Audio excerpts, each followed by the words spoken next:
Hey, are you ever going to start this podcast you've been talking about for like forever? Do you think that anyone will actually want to listen to something like this? What is your plan for an introduction? Are you sure you want to talk about these topics? People usually disagree. 3 hours? Are you crazy? Do you think you're some kind of expert or something? Are you planning to have an intro song? What if a bunch of people get really mad and hate you over this? Do you even know how to make a podcast? Are you just doing this because you like to argue with people? Don't let this be just one more thing that you talk about doing, but never actually do. Wouldn't it be better to do just one episode for each topic? Stop trying to change people's opinions. Just live your own life. Dude, people are never going to agree. Just let it go. Is this going to be a long intro? Because if it is, I'm bored already.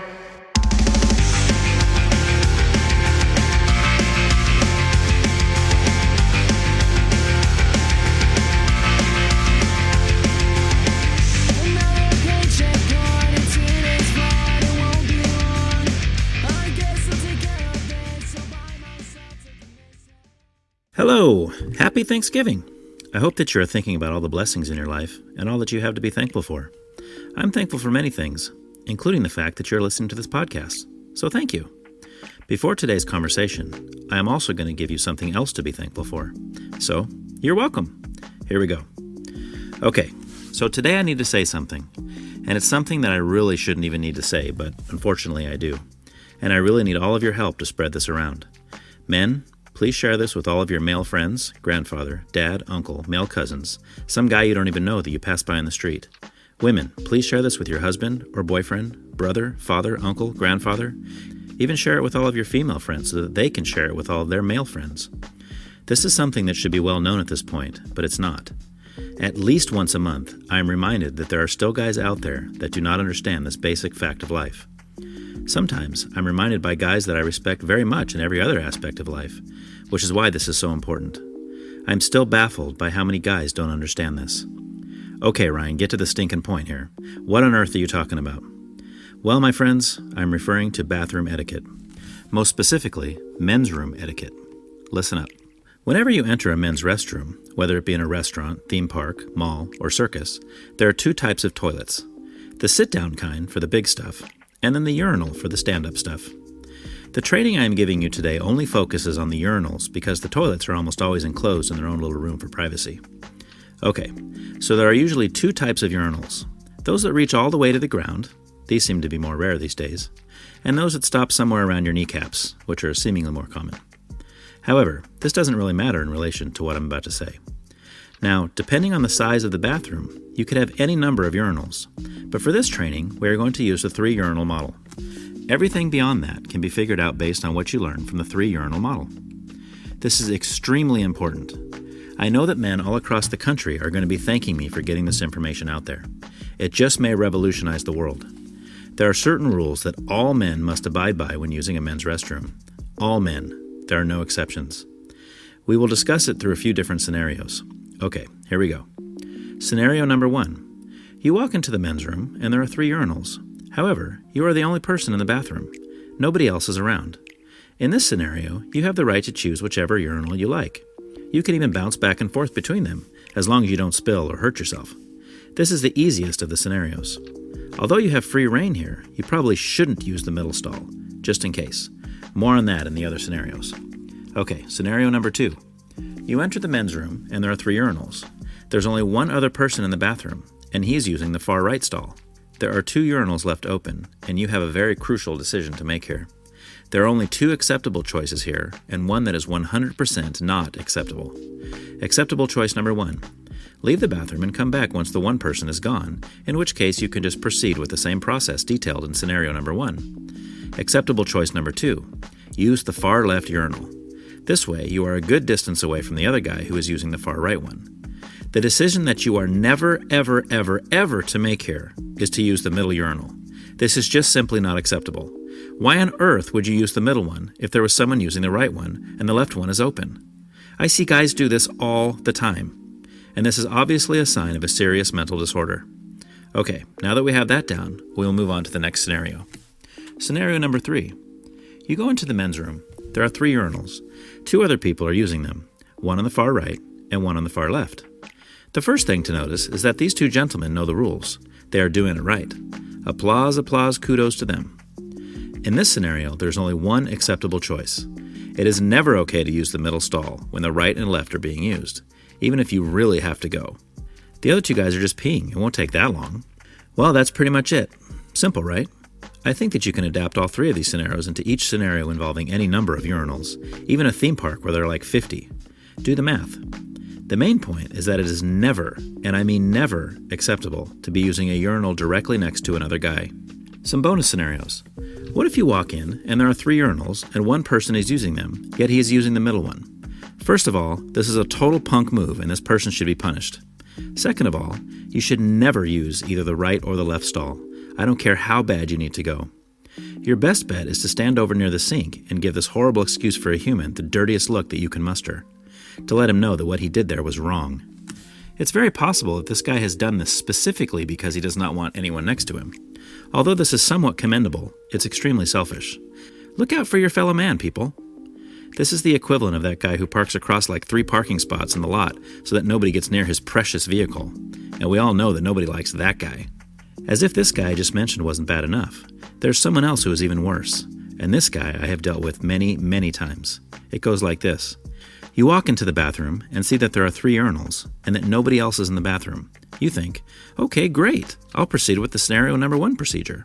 So you go ahead and choose the right urinal, because as you know, choosing the middle one would make you a great big jerk face. So there you are minding your own business, hanging out at the right stall, when all of a sudden, the door opens and in walks another guy. You are giving him the doubt of the benefit and assuming that he knows his bathroom etiquette. But no, he walks over and uses the middle one, even though the left one is wide open.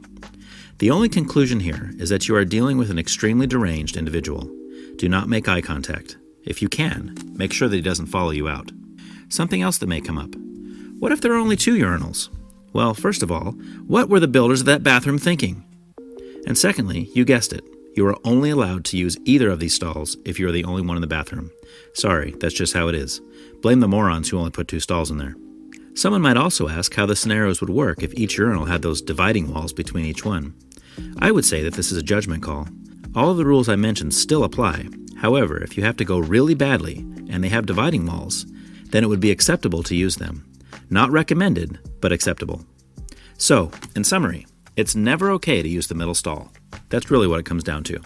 The only acceptable time to use the middle stall is if you are 100% certain that nobody else will be coming into the bathroom, unless they're just washing their hands or something. And one final thing.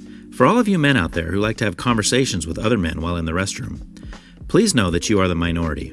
Most of us, and I'm talking like 98% of us, just want to go in, do our business, and get out.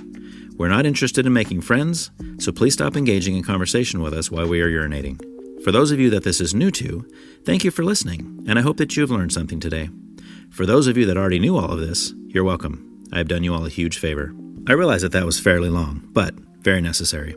My guest this week is Dan Schmitz. I first met Dan when he was asked to play drums in a worship band that I had played bass in at a church that I used to go to. After a few practice sessions, I would learn that Dan knew of many of my favorite bands that nobody else I knew had ever even heard of. That was exciting. However, that was really all I knew about Dan. Until I sat down with him to do this episode. I learned much more about him, and it was a really good time. Dan is a funny guy, and you will hear us laughing quite a bit through this episode. But he also has some very serious things to say, and we get quite deep into the trenches, so buckle up.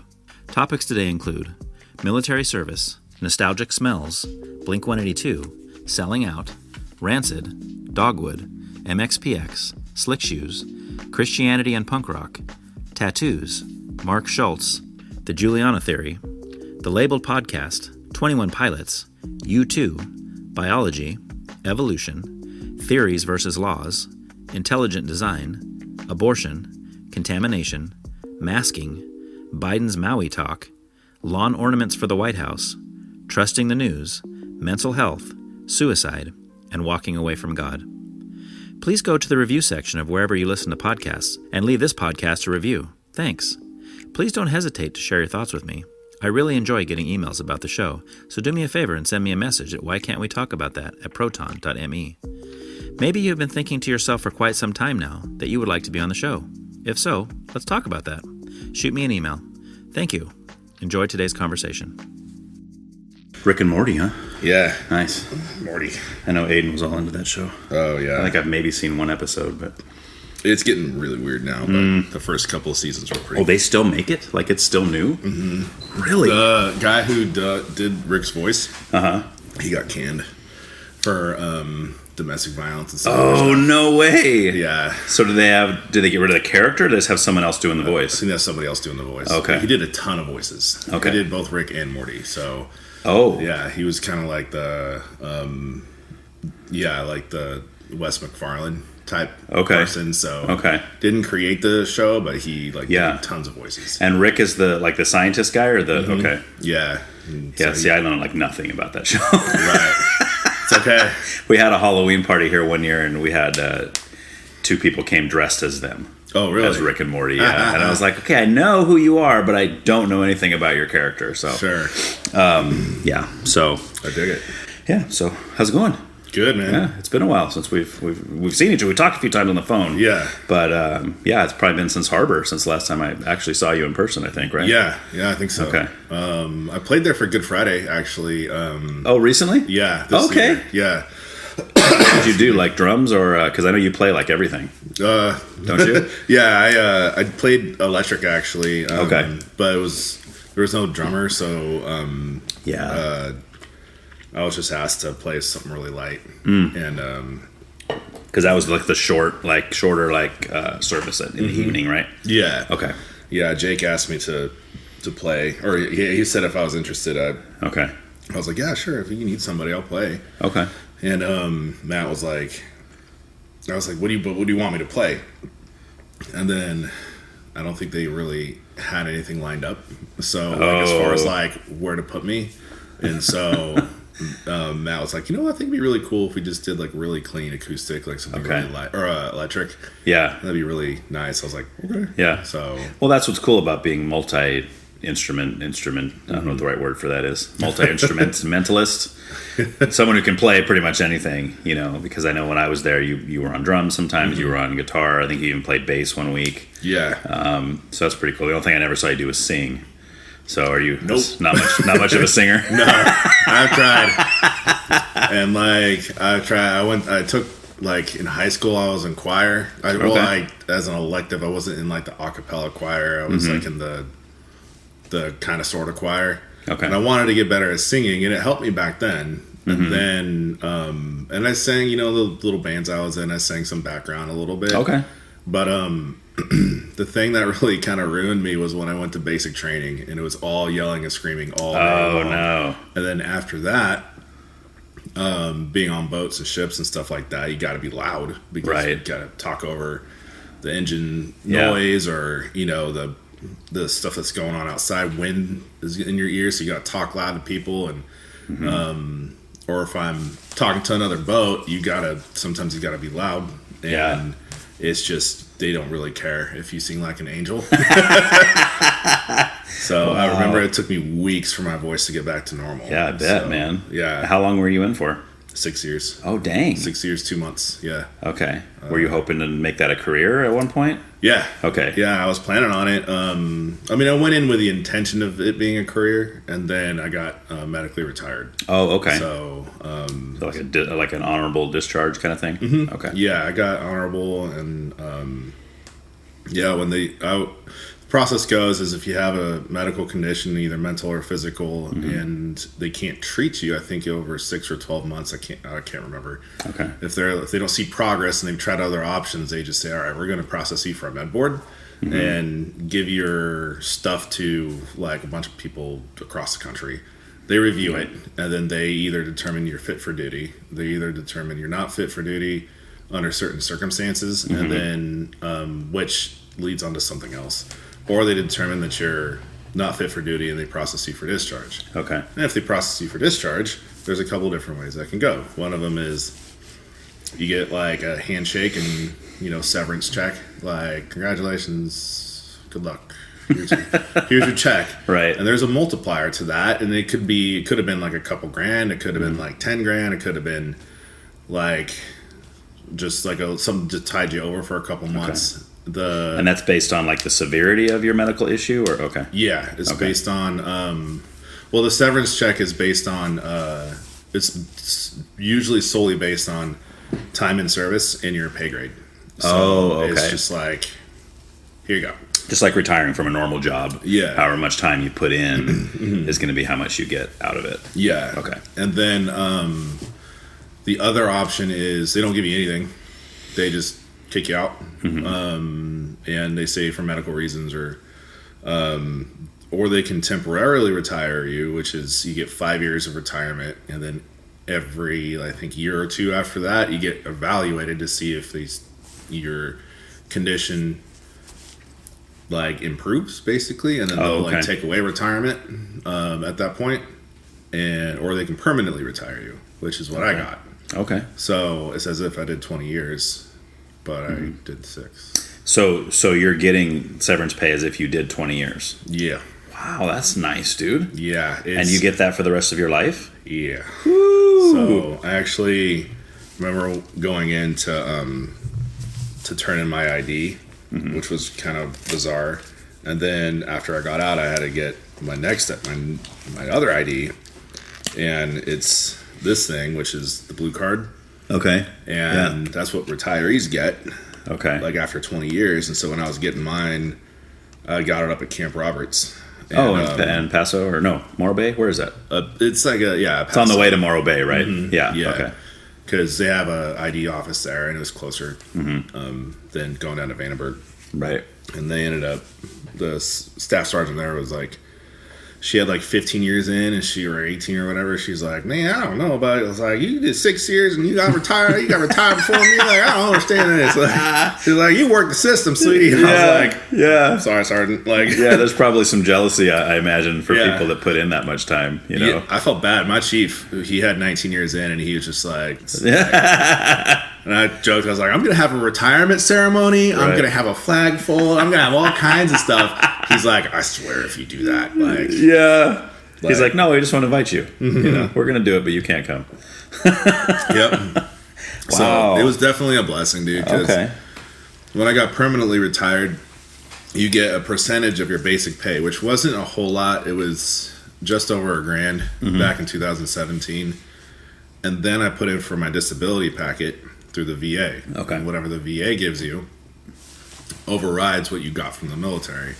So the one I got was 100% permanent and total disabled disability. So I got the health care from the military that it's cost free for me and my kids and my family. Nice. Yeah. And then the pay I get from the VA is like as if I did 20 years as like a mid-grade officer. Wow. So it's like, that's awesome. I feel like I'm robbing people sometimes. Yeah. But the conditions that I've had are like, they come and go. So some days I'm just like, man, I'm really glad I got this.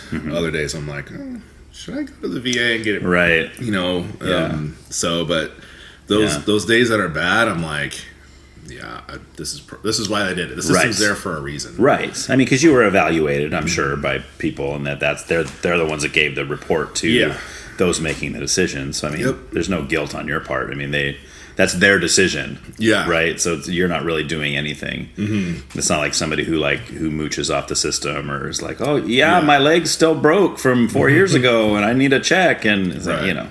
That is true. They do have those guys and girls out there that are they fake and work up their disabilities and anyways. But I got a lot of support from people that I felt bad about getting. I was like, other people deserve this, and they're like, nope, the system's there for a reason. Yeah, and it's there for you.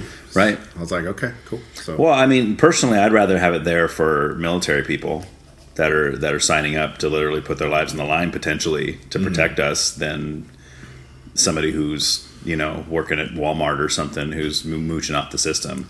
I mean, I understand that if you're really hurt, then yes, I'm glad it's there for them too. But it just, and I'm not knocking Walmart.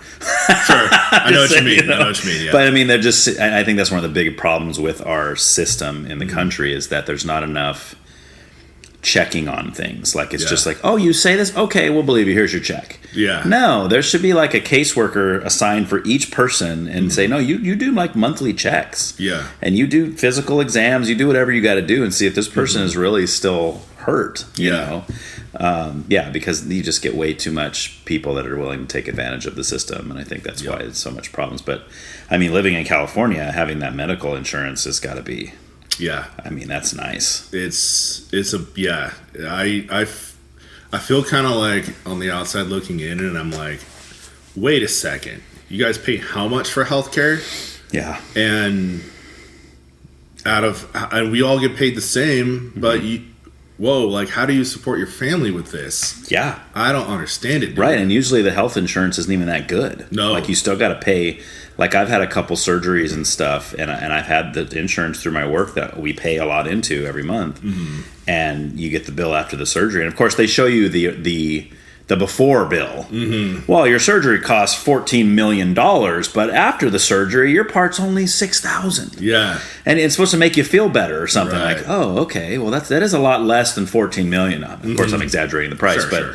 It's this exaggerated number that it shouldn't cost that much to begin with, and then they got you on, but then they have you pay $6,000. But I'm like, I don't have $6,000. Like, who has $6,000 laying around? That's not chump change to us, you know. Yeah, we're on a very tight budget, and it's like something $6,000. We got to save up for years to get to that point. You know? For sure, dude. So then they do the payment plan and that whole deal, and they have some assistance programs, and we've been blessed. I think both times we had somebody. One time it was a family friend, and the other time it was totally anonymous. To this day, we have no idea who did it.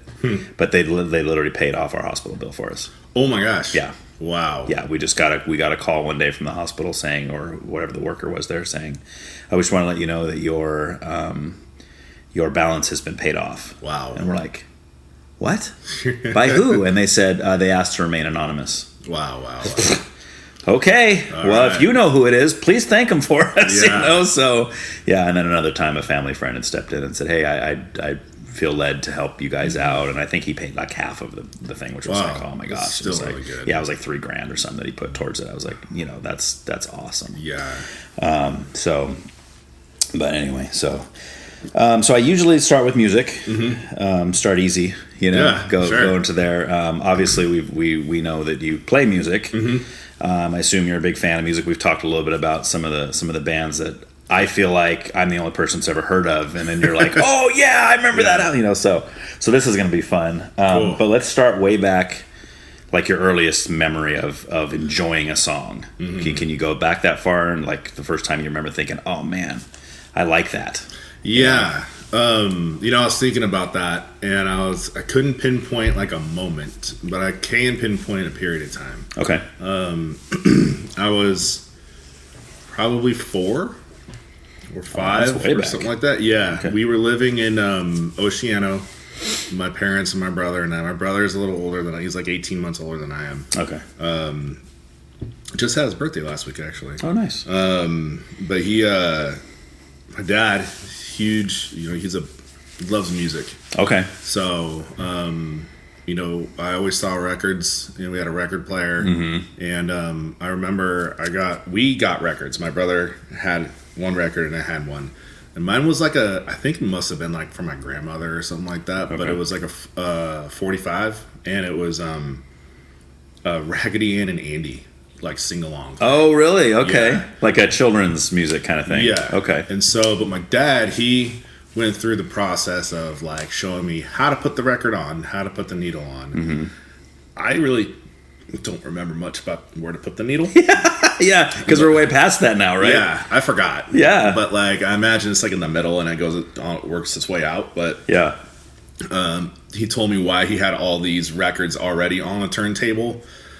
I was like, why do you already have like 6 or 7 records on there? And he's like, well, the turntable itself is unbalanced. So he put a bunch of records, like busted records, basically, that don't read on to make it flat. So it won't skip. So yeah, so the needle doesn't come off the record. That's awesome. So, but that was the first time I really purposefully enjoyed or put on music that I wanted to listen to. Okay. And I liked it because it, first of all, it was mine. And I, had ownership over it. Right. And it was a sing along. I don't really remember putting it on a lot because I understood that it was kids' music versus what my brother was listening to, which was the Beach Boys. Okay. So Okay. I was not a huge fan of the Beach Boys back then. I was like, it just, all these songs kind of sound the same. Right. So how many songs about surfing can there be? Yeah. But I remember my brother dancing around with my cousin Jason back in the day, and him enjoying the music. And then he also had another record, I think. I don't know if it was a record or a cassette, but it had Kokomo. Oh, okay. Yeah, on there, and Hungry Eyes. Oh, those nice. two songs. The Dirty Dancing song. Yeah. Okay. So I remember he really liked both of those songs, and didn't start the fire. Wait, he didn't start the fire. Oh, Billy Joel. Yeah. Okay. So yeah, I think it must have been a mix. So it's like late '80s then. Yeah. That kind of era. That's all. Those songs all came out around the same time, I think. Yeah. So that's like, so let's say '89. So how old are you in '89 then? I was 6. 6. Okay. Okay. So you're born '82. 83. 83. Okay. So, yeah. Okay. Yeah. So that's what I do remember.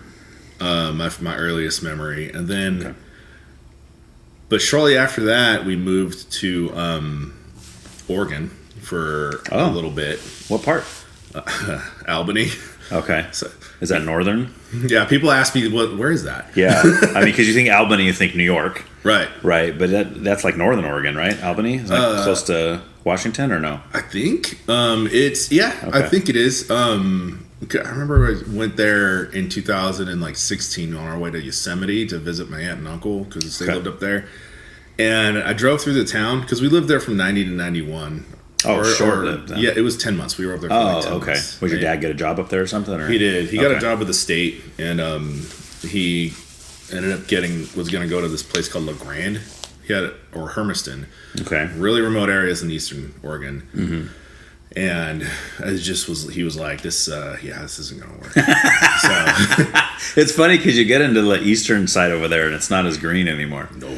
Like I remember our first trip to Washington, I have a cousin in Washington State and we were up there and it's evergreen state and it's beautiful, right? You're driving, there's trees everywhere. Well, I had another cousin live in Kennewick, which is on the eastern side of Washington, and we're like, this looks like Santa Maria. Yep. Like this is like, everything's brown and it's like, it's just dirt everywhere. It's like, this is like California. It's like the edge of the flyover states. Yeah. So he got there and he was like, this isn't going to work for us. Right. And then he transferred back here or came back here. Yeah, he did. He got his old job back. I don't know if it was his old job or he got moved up into a new job, but he was an agriculture inspector for SLO County. Okay. And then he got a job with the state because there are state programs. So when we were up there, my dad was playing more of the music that he was allowed to play in the house, and which was Garth Brooks. Okay, and I remember liking Garth Brooks. He's a country guy. Yeah. Okay. Well, back then he was, and Irish music actually. Okay. So Celtic music, and then and back then, the '90s music was coming out. Like I heard. Like a lot of the grunge music in the mall and stuff like that. Oh, yeah. So that's my era. Yeah. 91's my favorite year of music. For real, dude. Oh. So I still, even though I lived up in Oregon for 10 months, I still have, it flashes me back a little bit if I hear some of those songs I heard like in the mall. Oh, yeah. That was how we escaped the heat. Right. It was air conditioning in there. So we went to the mall every day in the summertime, and they had music going on. They had bands in the mall, and and then we would go in the arcade and play, and they had music in there. And, right. But yeah, it was. Yeah, it's amazing how it can like hearing a song for years later can almost transport you right back to that time. You know, there's so many songs like that for me, and I think that's what I love about music. It's like, okay, I'm 10 years old again, and I'm driving with my mom going to the store or to the bank or something, and Fast Car by Tracy Chapman came on or whatever, and it's just like, okay, so now whenever I hear that song, it takes me right back there again, and it gives you a certain feeling that it becomes more than music at that point, right? It's an actual experience emotionally and mentally, and I think that's awesome. The only thing that I think that does that more than music is, like, for me anyway, is smells. Dude, for real. Right? Yeah. You smell something that maybe is obscure or that you don't smell every day, and you're like, oh my gosh, like I'm back 5 years old in my grandma's house or whatever, you know? Yes, exactly. It's so cool. It's weird you say that because I don't think I have met anybody else that's really had that connection to a sense of smell. Like, music does it for me, right? And I tell this to a lot of my students that, you know, you can, like, songs are they can be like imprints. Some, depending on the experience you're having at the time when the music is playing, is some weird psychological stuff. I'm no psychologist. But it seems to be imprinted as you go, and one sense triggers other senses and triggers other memories. And that happens with, you know, for me, when I hear certain songs, it reminds me of periods of time that I was in. Like, I remember summertime, or being in Mexico on a mission trip, or Halloween up in Oregon, which was, I loved Halloween in Oregon. Oh yeah, I bet. Or sometimes it brings back fear for me, like being scared about certain things, or you know, sadness, of course, but the smells, like, I relate that too. It's like those are the two things that can really bring you back. Yeah, because like my grandfather, he was a World War II veteran. He smoked like a chimney. And I mean, he quit a couple of times. Yeah. But like he quit for a couple of years and got back to it. Right. But his thing would always be making breakfast in the morning. And that guy was up at the butt crack of dawn. Oh, nice. So we would sleep in the living room, and he would be like, you know, around the corner making breakfast. And I could smell instant coffee, bacon, and certain type of bacon. Right. And cigarettes. Nice. I don't know. It's a good mix. What's wrong with me? But if I smell those cigarettes that he had, even if it's just the cigarettes, it doesn't remind me of Christmas time, because that's when we would see him. Yeah. But it reminds me of him. Yeah. Like if I smell the cigarettes. Yeah. And I guess I'm a psychopath, because I don't like the smell of cigarettes. Sure. Except for that. Right. And it has to be lit with the Zippo. Okay. So with the fuel, and it hits different because that adds to the smells, or the. I guess, I don't know. Okay. But like I've seen people, like, you know, they'll use car lighters or whatever, or you know, other like disposable lighters. That's one thing, but the Zippo's had a different fuel in it, I think. Right. So my cousin, he's a smoker too, and he was like, "Oh yeah, Grandpa, this is how he would do it." And he smokes the same cigarettes that Grandpa did. And so, like, I could be around him while he's outside smoking. Doesn't bother me. Right. But anybody else smoking anything, I'm like, okay. So, yeah, smells will do it, dude. Yeah, it's so centralized to where it's not just cigarettes. It's a certain kind. It's not just bacon. It's a certain kind of bacon. Yeah. You know, and that, like, you could smell other bacon all day. It's not going to give you that memory, but it's that specific kind. Yeah. It kind of makes me want to go to my therapist and be like, what's up? Like, what's going on here? Why am I so specific about this? Yeah. Well, I think that's normal. I think if you would ask a lot of people, I think they might not remember that. Because I know for me, like I said, the smells is the big one, but that's the one that happens the least often. Oh, okay. Like only because I don't think there's a lot of those. Maybe there's just not a lot of them that I recognize, that I know. But when they do happen, it's so overwhelming. Like it's so powerful to me of being remembering a time or a place or a certain event or whatever. Yeah. And it's stronger than music, even though the music is more often, because I listen to music on a daily basis, and, you know, songs will come on. You know, I've got a million songs on my phone, and I'll just click shuffle, and I never know what's going to pop up. And sometimes it's like, it's so appropriate. Like sometimes it's just a pop up. It's like, oh my gosh, this is a totally perfect song for right now, you know? And I'll sing along in my car or whatever. Cause I'll sing in my car during in the shower, but not, you know, I don't sing in front of people, you know, back to what you were just talking about singing.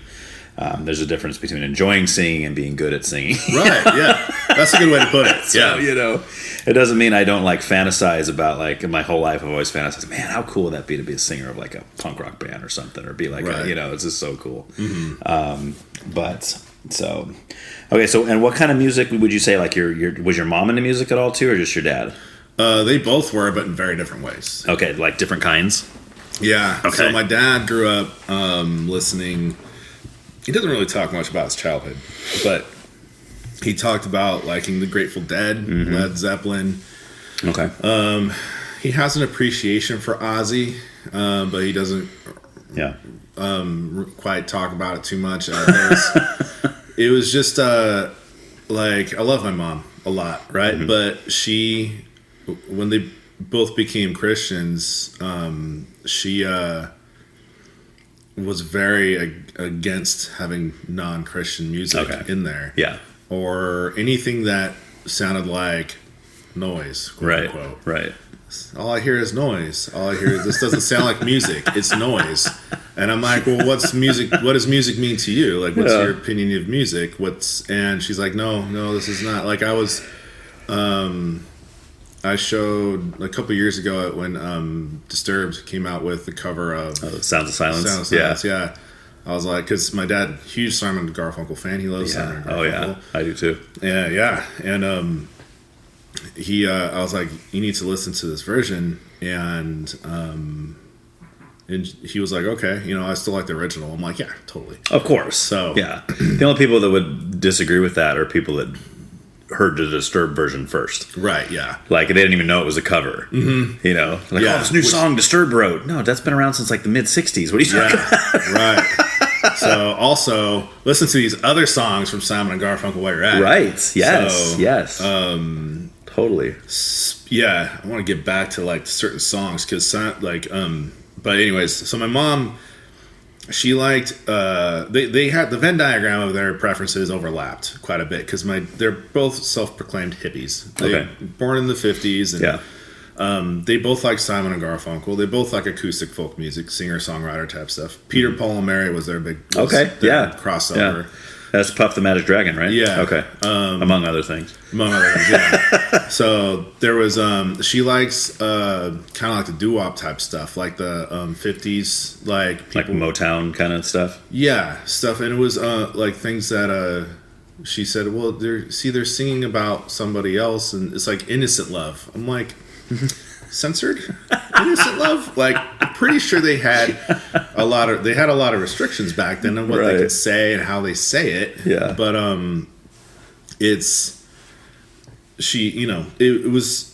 my dad said it was difficult for him to listen to the music he wanted to listen to, because my mom would say, you're supporting what they stand for, their principles, and all that stuff. And he's like, I have these records. I bought them before I was changed. I still enjoy the music, and I listen. The message they have in there. Just listen to the message. Mm-hmm. It's not all bad, right? And so he views music as one way, and my mom views music as another. So my mom plays piano and she sings. She's got a great voice. She's, as far as I remember, her being a great piano player. Mm-hmm. But my dad grew up listening to rock and roll and stuff like that. So I really didn't get a taste of either one of their preferences at their core, because my mom never really listened to music, period. Mm-hmm. And if she did, it was, soft rock, stuff like that on the radio. And she had like 2 or 3 radio stations she would listen to.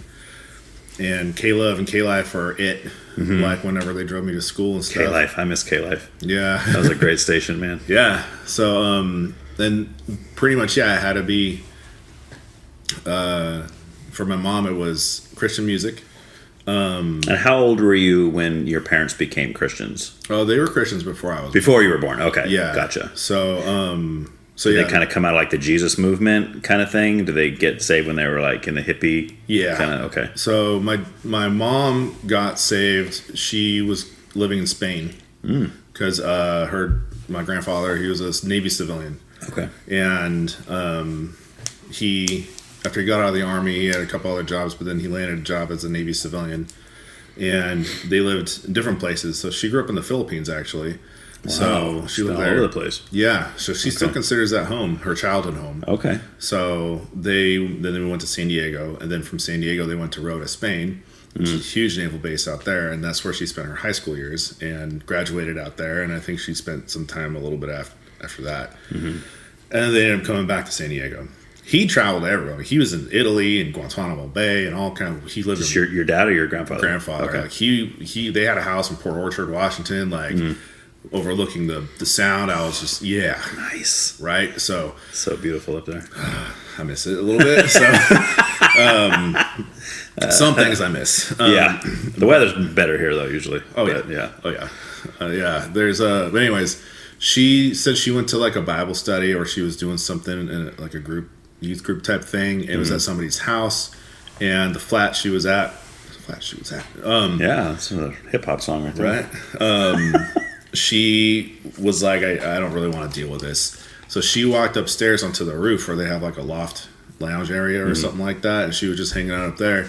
And there was somebody up there already that wasn't part of the group. Yeah, and that wasn't part of their group. He was just there and just hanging out, just like she was planning on doing. Yeah. And she walked up, and the guy looked at her, and they were just like, "Oh, hey," and he's like, "How you doing?" And she's like, "Oh, I'm not doing so good," or something like that. My mom is pretty open with telling people that she's not feeling well or not doing so hot. Right. And then he was like, God told me to wait up here for you. Wow. And he was sitting there waiting for somebody. And he's like, I would like to pray for you. And that was it. That's how she got saved up there. And she was like, oh my gosh. Like, wow. There's a lot more to that story. I bet. So this was already at a Bible study. Yeah. So she was going to a Bible study, which means she must have been seeking at least a little bit, enough to go. Yeah. Okay. She was just got out of high school, I think. And, the move to Spain was kind of rough or hard for her because I remember she said that she was just settled back into San Diego, just made her friends again, and they uprooted and left. Okay. So I can imagine that. Yeah. And she said she was in hand corps, like hand baton and stuff like that.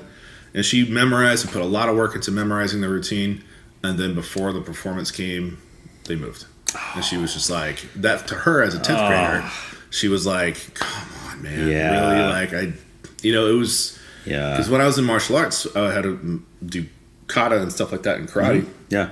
And she was like, yeah, I had to do something like that, but then it led into that story of memorizing certain movements and getting the form and technique down. Right.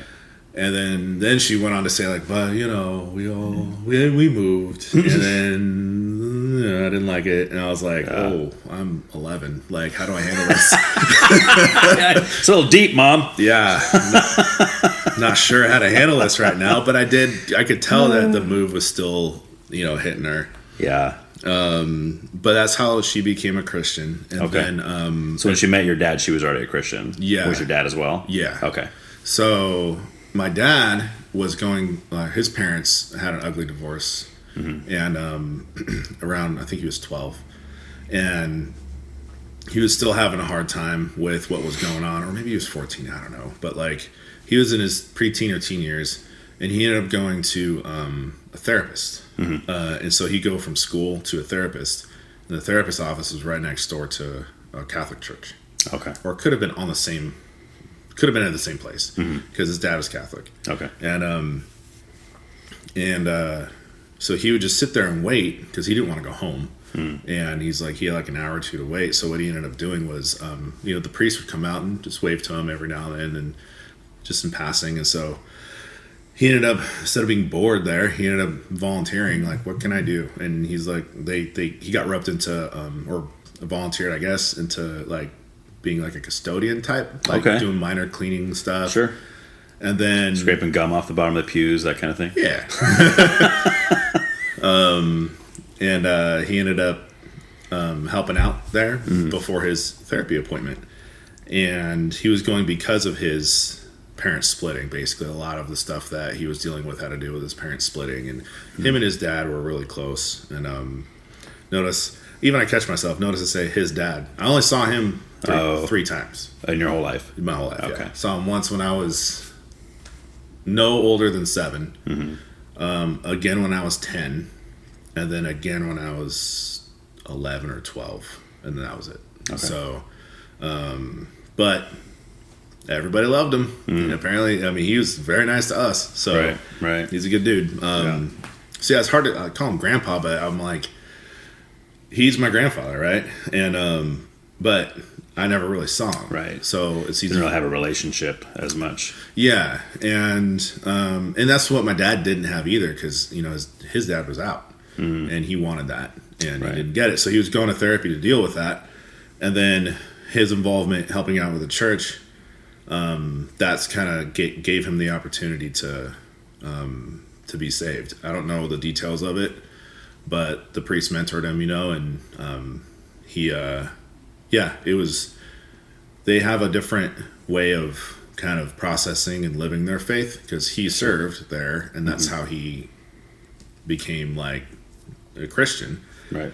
So he's a big fan of like getting out there and doing stuff and figuring out like what you can bring to the table, and you never know what can happen from there. Right. And also, you know, serve if you can. Sure. And my mom, she's in the same path too. So yeah, but yeah, cool. So that's kind of how it was. Yeah. So my mom, they're both good people. Of course, I love them to death. But yeah, when it comes to music, it was always a struggle in the house. Yeah, because my brother loved '90s alternative music. Right. And I heard that a lot, like Oasis and Hootie and the Blowfish. Nice. And nice. I like Hootie. Yeah. And Third Eye Blind, Dishwalla, like a lot of those. Yeah, see. Yeah. That's all the 90s stuff, yeah. So was it more than like when you guys had that stuff in the house, was your mom kind of strict about, since it was secular, was she kind of strict about what you could listen to then? Kind of. Okay. She wanted us to experience music, but she also had her views and opinions of what we should be listening to. And was that all Christian? It was like Christian only kind of thing? It was more like what not to listen to. Okay. Like, you shouldn't listen to this, you shouldn't listen to that. Why are you listening to this? What are they talking about? Like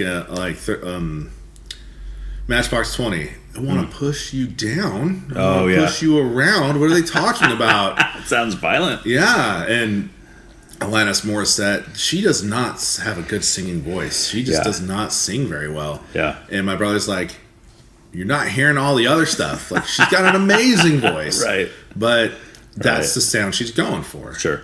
And so we both didn't play music at the time, but we both understood that some artists just play and sing certain ways because that's the sound and tone they want. Sure. Like, I was fascinated with Mighty Mighty Boss Tones. Okay. How that guy could sing and have such a raspy voice and hit higher notes and stuff like that. Yeah. Using that, I was just like, wow, this guy's really good. And hearing him talk, he sounded like a normal dude. Yeah. Yeah, that's a band I recently got into, actually. Really? I remember them. I remember, like, what's that? Never had to. Yeah, that. What's that? The impression that I get. Yeah. So I remember some of their, like, radio songs.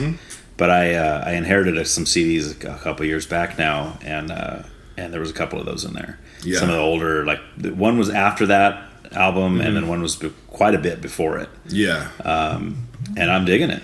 I mean, it's just your classic kind of ska, you know, you got kind of deeper voice, which is cool. Yeah, I'm digging it. So I want to go back into their catalog. And I know a friend of mine was talking about them. He has like a YouTube channel where he does like he talks about punk and ska and stuff, and he's does a really cool job. But he was talking about them one time, and he said, if you've never heard their first album, it's like punk rock. It's like it's not ska at all. It's like it's just like your typical '90s punk stuff, you know.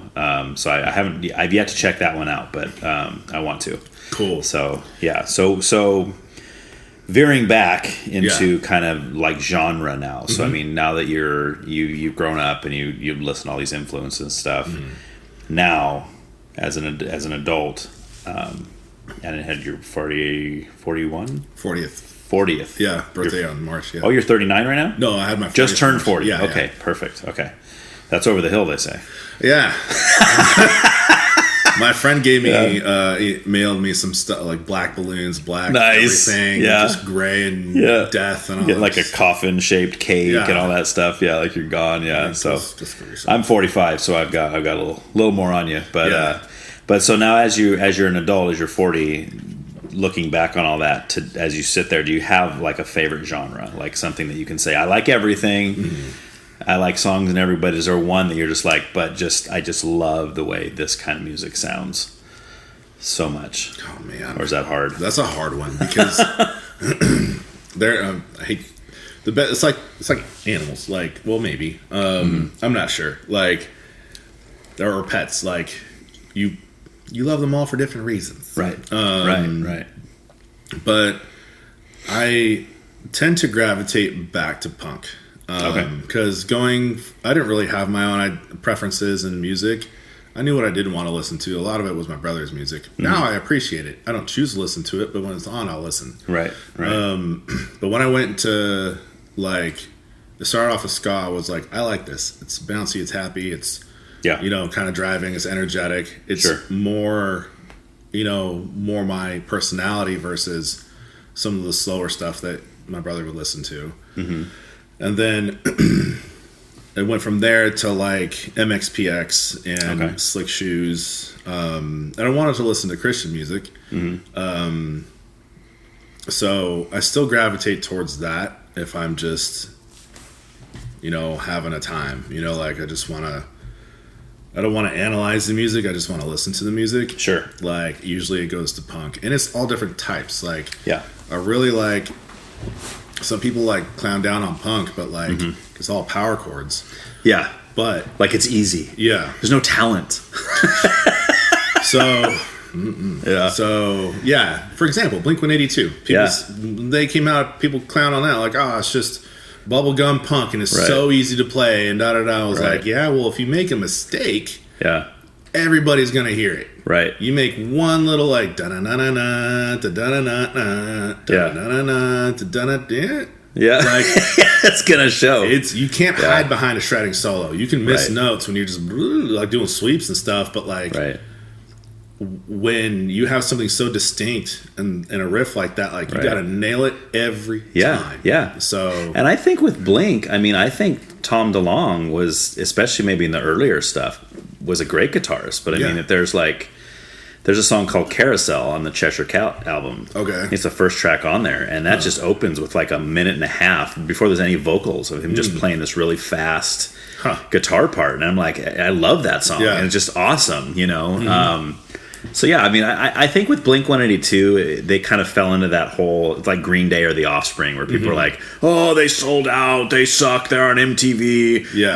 Like as soon as like Enema of the State dropped for Blink-182, and they were doing like What's My Age Again and some of those songs, and then when they did Adam's song, everybody's like, oh, there's too slow. Shut up. I get so tired of that. You know, it's just like, let people play the music they want to play. And so what if they make millions of dollars doing so? You're just jealous because you're not doing it. These guys get to travel. I look at like Green Day. Green Day is one of my all-time favorite bands, and I think there's these young kids from Berkeley or whatever down in that area, and the third album gets signed to a major, and they blow up overnight. And they're still now they get to travel the world playing snotty punk rock.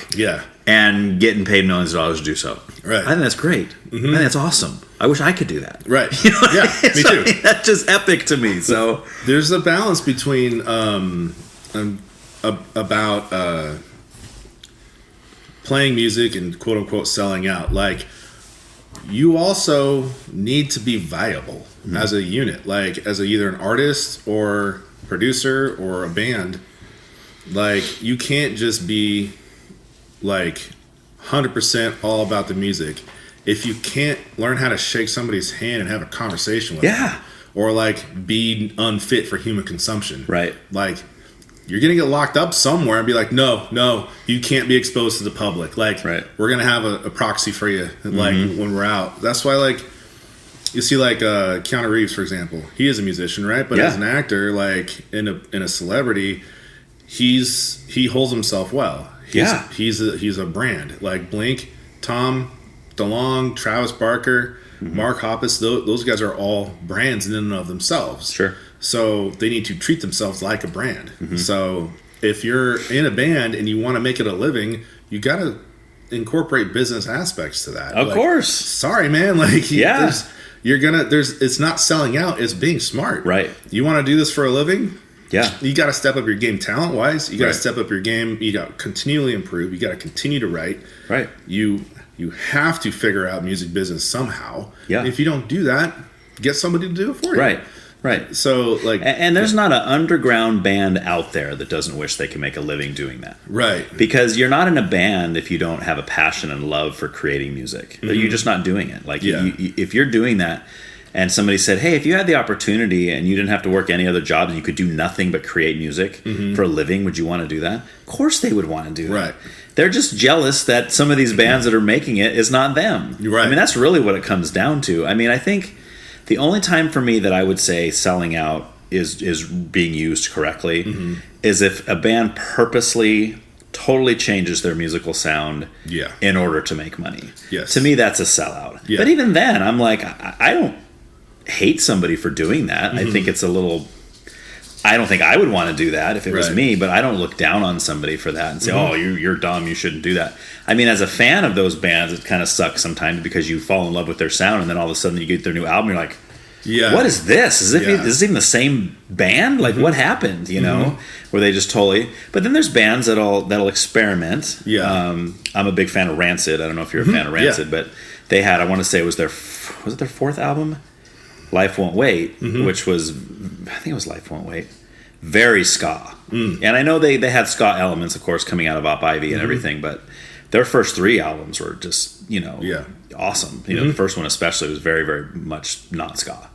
Yeah. And then you got to an Out Come the Wolves. Of course, they had more poppier elements in there, but that Life Won't Wait album, I was like... not digging it, you know, and I know there's a lot of people that say, oh, you got to listen to it more, it'll grow on you.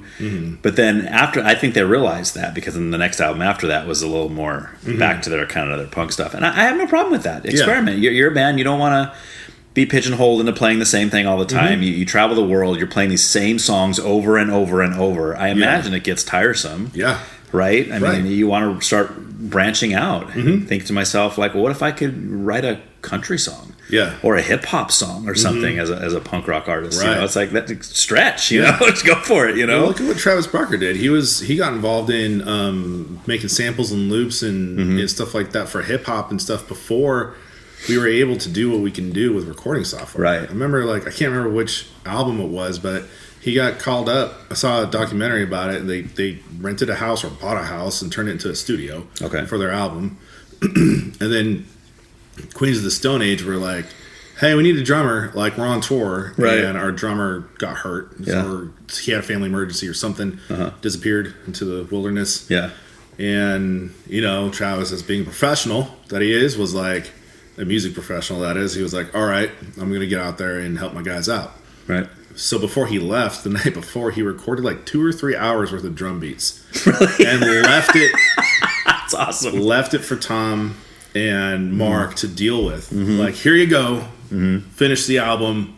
Peace. Right. And I remember Mark sitting there, like, when I was watching the documentary, he's like, this guy just sat down and cranked out 2 hours worth of different drum beats we can use, and I could barely play my own instrument. Yeah. He's like, how did we land this guy? Right. And Tom's just like, I don't know. He's like, let's just get this done. Right. So you can hear it in a lot of, like, Miss You, like the song Miss You. Yeah. It's a lot of the same drum beat throughout there. It's just looped through, and you can kind of hear the differences in some of their songs. Like, okay, some of those songs were recorded live, like Travis was there going through like recording the cuts and stuff, and others they had to take what he recorded and use it. Yeah. Miss You was one of those songs. Okay. And from what I understand, like, it could have, you know, facts could have come out later. Sure. But yeah, like people evolve. Like, I think about when I first started playing music, it was, you know, I wanted to play worship music and I wanted to be in the worship band. That's why I started playing. I was 15 when I started. Oh, wow. Didn't take lessons and just taught myself, but I pushed and pushed and pushed, and I was playing in punk bands in high school and stuff, and then played in like an Incubus hard rock type band when we got out of high school. I thought you were saying you played in Incubus. No. I was like, dang, dude, I didn't know you were famous. I wish. I love Incubus. Yeah. But I played bass there. But one of the things going back to punk that I really like, people tend to pigeonhole, or they have this impression of what punk music is, and of course you're going to see those guys just playing 2-finger power chords all the way around. Right. But Dogwood, I don't know if you ever listened to Dogwood. Love Dogwood. Yeah. All-time favorite Christian punk band, hands down. Absolutely. Just because of their lyrics alone. Yeah. Oh, they are so bold with their faith. They don't care about anything. Did you see them play in Ventura Theater when they played? Had to have been 5-6 years ago now. No, I've seen them live I've seen them a bunch because they played in this area too. Yeah, they played Sloan Ads back in the day. Yeah. But they played Ventura Theater. I want to say it was like 4 or 5 years ago. I took Aiden. You know my son Aiden. Yeah. And so Dogwood opened. Then it was 5 Iron. What? Then MxPx was the headliner. Oh my gosh! At Ventura Theater. I would have died 5 years ago. Yeah. I don't think I was living here. Yeah. I think I was still in. Well, Dogwood hadn't played in a long time. Mm-hmm. Like it was like they're coming out of retirement. Not really coming out of retirement because it's not like they did anything new. Yeah. I know Josh is. Mm-hmm. He does other stuff with a different band now, but they hadn't played in forever. Mm-hmm. And I guess they played a second night after that the one I wasn't at, and he was talking about it on Facebook about how his voice was just gone after that first night because he sings very raspy, you know. But they were great, man. Yeah. That was probably my 4th time seeing them. That's amazing. And in fact, I think I saw Dogwood before I even I didn't get saved until I was 24. So it came late for me. Okay. But there's certain bands I always listen to before that because MxPx was the first one. And I'm going to get back to that in a minute to tell you about I want to hear about how you came into punk rock at all. But for me, I got into punk rock early, probably 92, 93, around there, right? And it's for me, it's always the 90s skate punk is my favorite. Early 80s stuff is cool. I got certain bands like Minor Threat. Some of those bands I really like, but the majority of the bands I really like are in the mid-90s. But I was working at Taco Bell, and there was this guy and I hated Christians. I hated them with a passion. And this guy that I worked with was a Christian. Recently became a Christian. Okay. He was a guy I went to high school with. And he worked with me. So he was always trying to convert me, right? And I'd tell him to go jump in a lake, you know. So he knows I like punk rock, Bad Religion, No Effects. He knows I'm into all these bands. And he's like, here, check this out. And he hands me this cassette tape, like a blank cassette tape that he had recorded on. Oh, he gave you a mixtape. He did, a mixtape, yeah. And on one side was Pokin' At Ya. Nice. And then on the other side was Teenage Politics. Okay. So I went home, popped that in, reluctantly. Yeah. Because here I am, like, loving music, but I'm like, Christian punk? Come on, shut up. Yeah. I mean, Christian and punk are like the opposite. I mean, come on. But I pop it in there, and I'm going, oh my gosh, like this is epic. I think I listened to Pokin' At Ya first, which is a little more heavy. And then, but when I got the Teenage Politics, and it's got, which I think is their sound, probably Teenage Politics, Life in General, that era, I was like, oh my gosh, this is fantastic. And I just kept listening to it. Well, then that brings me down to the Bible bookstore because I wanted more MxPx. Yeah. And I'm scared to death to walk into this place, right? So I walk in, and who do I see in there? Another guy I know from high school that also knows that I hate Christians. And he's like, what are you doing here? Yeah. He's like, did you walk in the wrong place? What, you know, what's you lost, boy? I said, yeah, right, exactly. So I'm like, okay, here's the deal. Okay, I really like this band, MxPx. He goes, oh, yeah, they're great. I go, yeah, and I want to see if you have any more because I have these 2 albums. And at the time, that was all that had come out. Okay. So this was before Life in General came out. This is probably maybe a year before Life in General came out. I think Teenage Politics was still pretty brand new. Maybe the Move to Bremerton album was out. So he goes, oh, well, let me show, we don't have any more MxPx, but let me show you some of these other bands. And they had those listening stations. And they pop that in, and that's where I'm hearing, like you mentioned, like Slick Shoes. I'm hearing Value Pack. I'm hearing Goatee Hook. I'm hearing, that's where I heard Dogwood for the first time. And when I first heard Dogwood, I was like, oh my gosh. Because at first, at least musically, it had a very Bad Religion sound to it. Yeah. And that was one of my favorite bands. I mean, still is one of my favorite bands. But at that time, I was heavy into Bad Religion. Yeah. Because that's the band that got me into punk to begin with. But anyway, so then we'll go back and talk about some of those, but I want to hear about, and we'll get back to Dogwood because I'm sure I know you have more to say about Dogwood, and so do I. But so you talked about MxPx and Slick Shoes. So was that like your intro into punk, or was that just your intro into Christian punk, or are they the same thing for you? Like, was that? It was my intro into punk, actually, because I knew. I mean, being in high school and junior high, like I saw the kids that were into that type of stuff. I didn't want to be like them, but I did like that hard driving music that they were into. I was just like, I don't want to listen to. I had a moral compass, but I knew how influences work because I've seen all my older cousins go through life and get their bumps and bruises. Right. And I didn't want to fall into that. They kind of were into that scene too, and or not the punk scene, but like I just equated music because of what my mom was saying. The type of music we listen to develops a personality you have, which for some people it's true. Sure. I think for the weak-minded, probably the Sure. ones who don't have that emotional maturity. Right. You're letting a band determine how you're going to be. Right. Right. Which is why when somebody kills somebody, they go, what kind of music do they listen to? Right. Sure, because it was the band's fault. Yeah. As much, yeah. Let's talk. Yeah, when Columbine happened, right. like people were pointing fingers at Slayer and Marilyn Manson, right? And they're granted, I cannot stand the lyrics in Slayer for some of their stuff. Oh, well, of course, it's dark and like totally. I'm like, come on, man. But at the same time, they were like, we don't condone this. Right. Again, they're a business. Like, this is our brand. Sure. Like, this is what we do. Yeah. And it's what sells. I think Marilyn Manson would say the same thing. Right. So, and even during Bowling for Columbine, the movie from Michael Moore, like, Marilyn Manson was like, what do you think, they were asking Marilyn Manson, the interviewer was like, what would you say to the people who would go out and shoot up a school? He's like, I'd say nothing.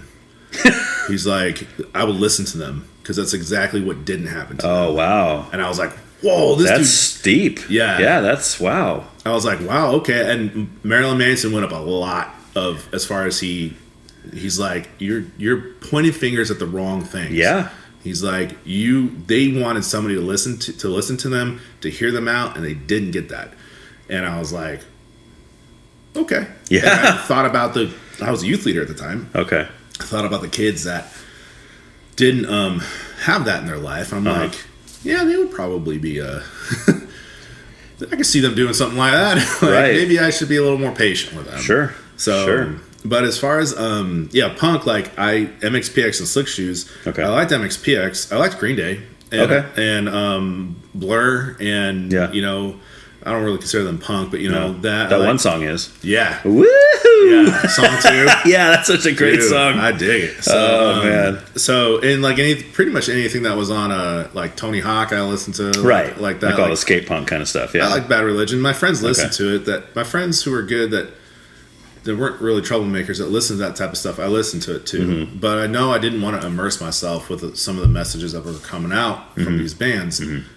And now that I'm older, I look back on that stuff. I'm like, yeah, now I can handle that. But back then, I was very impressionable. Of course. So but I knew to avoid bad influences. So yeah, there's bands I'll listen to today that I wouldn't let my kids listen to. Mm-hmm. Yep. And it's not just because of like profanity or anything like that. I mean, it could have none of that. Mm-hmm. But it's the message that's being portrayed. And it's something that I can listen to it and go, I disagree with this guy, and that's okay. Yeah. I can listen to Bad Religion, who are obviously open atheists, and a lot of that comes out in their music. And I can listen to it and go, yeah, I don't agree with him. Yeah. I'm not an atheist, but I like that guitar riff. Yep. Exactly. It sounds cool. Right. So when I started listening to Slick Shoes, the first album I listened to was Burnout. Me too. Yeah. That was my first one too for them. I loved it. Yes. So it's my favorite one to this day. Yeah, me too. Yep.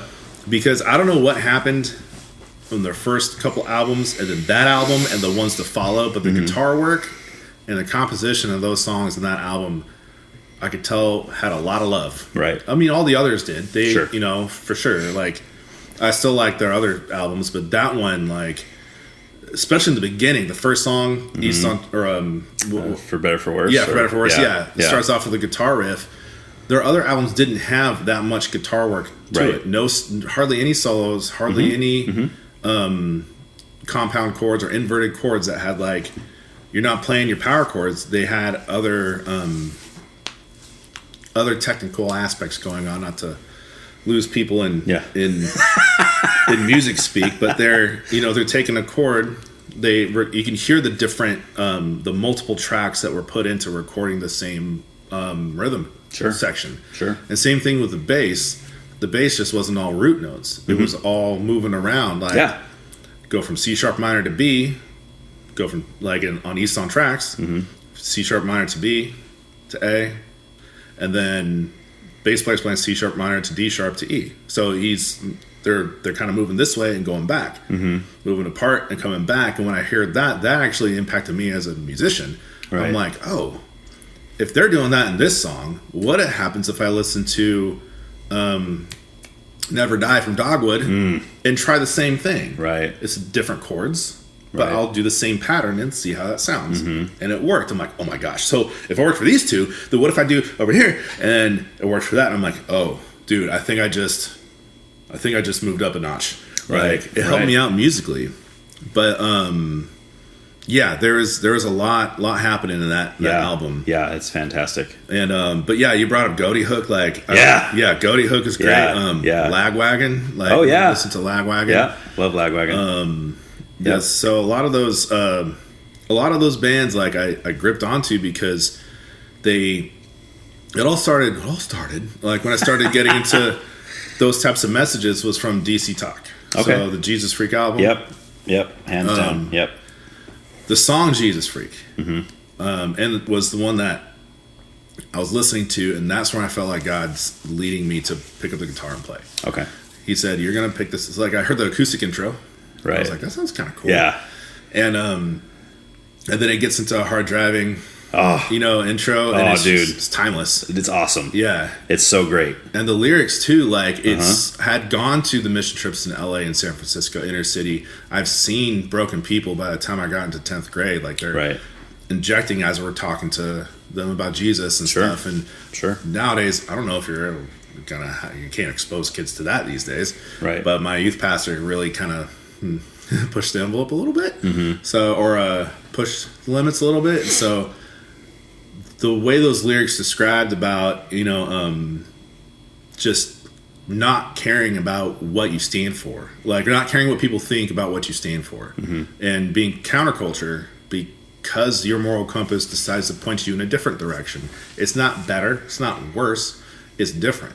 Right. And people in this world or this area were saying, F the government, F this, F that, establishment no, but that's what that song was talking about too. Like, you know what, we're saying the same thing about all this over here. Right. Why are we being knocked down for it? Right. And I was like, okay, I can relate to that. And I love the message that was like, I don't really care what you guys say about me, and I don't really care that I have these morals, these I wasn't a perfect child. I had issues, temper issues, violence issues, and I had stuff happen to me when I was a kid that really, there were days I was just like not okay to be outside. Right. So, but hearing that song, it was like justification and validation for me to be like, it's okay to be me and have my beliefs, have my values. Right. There's a community out there that is okay with that. Yeah.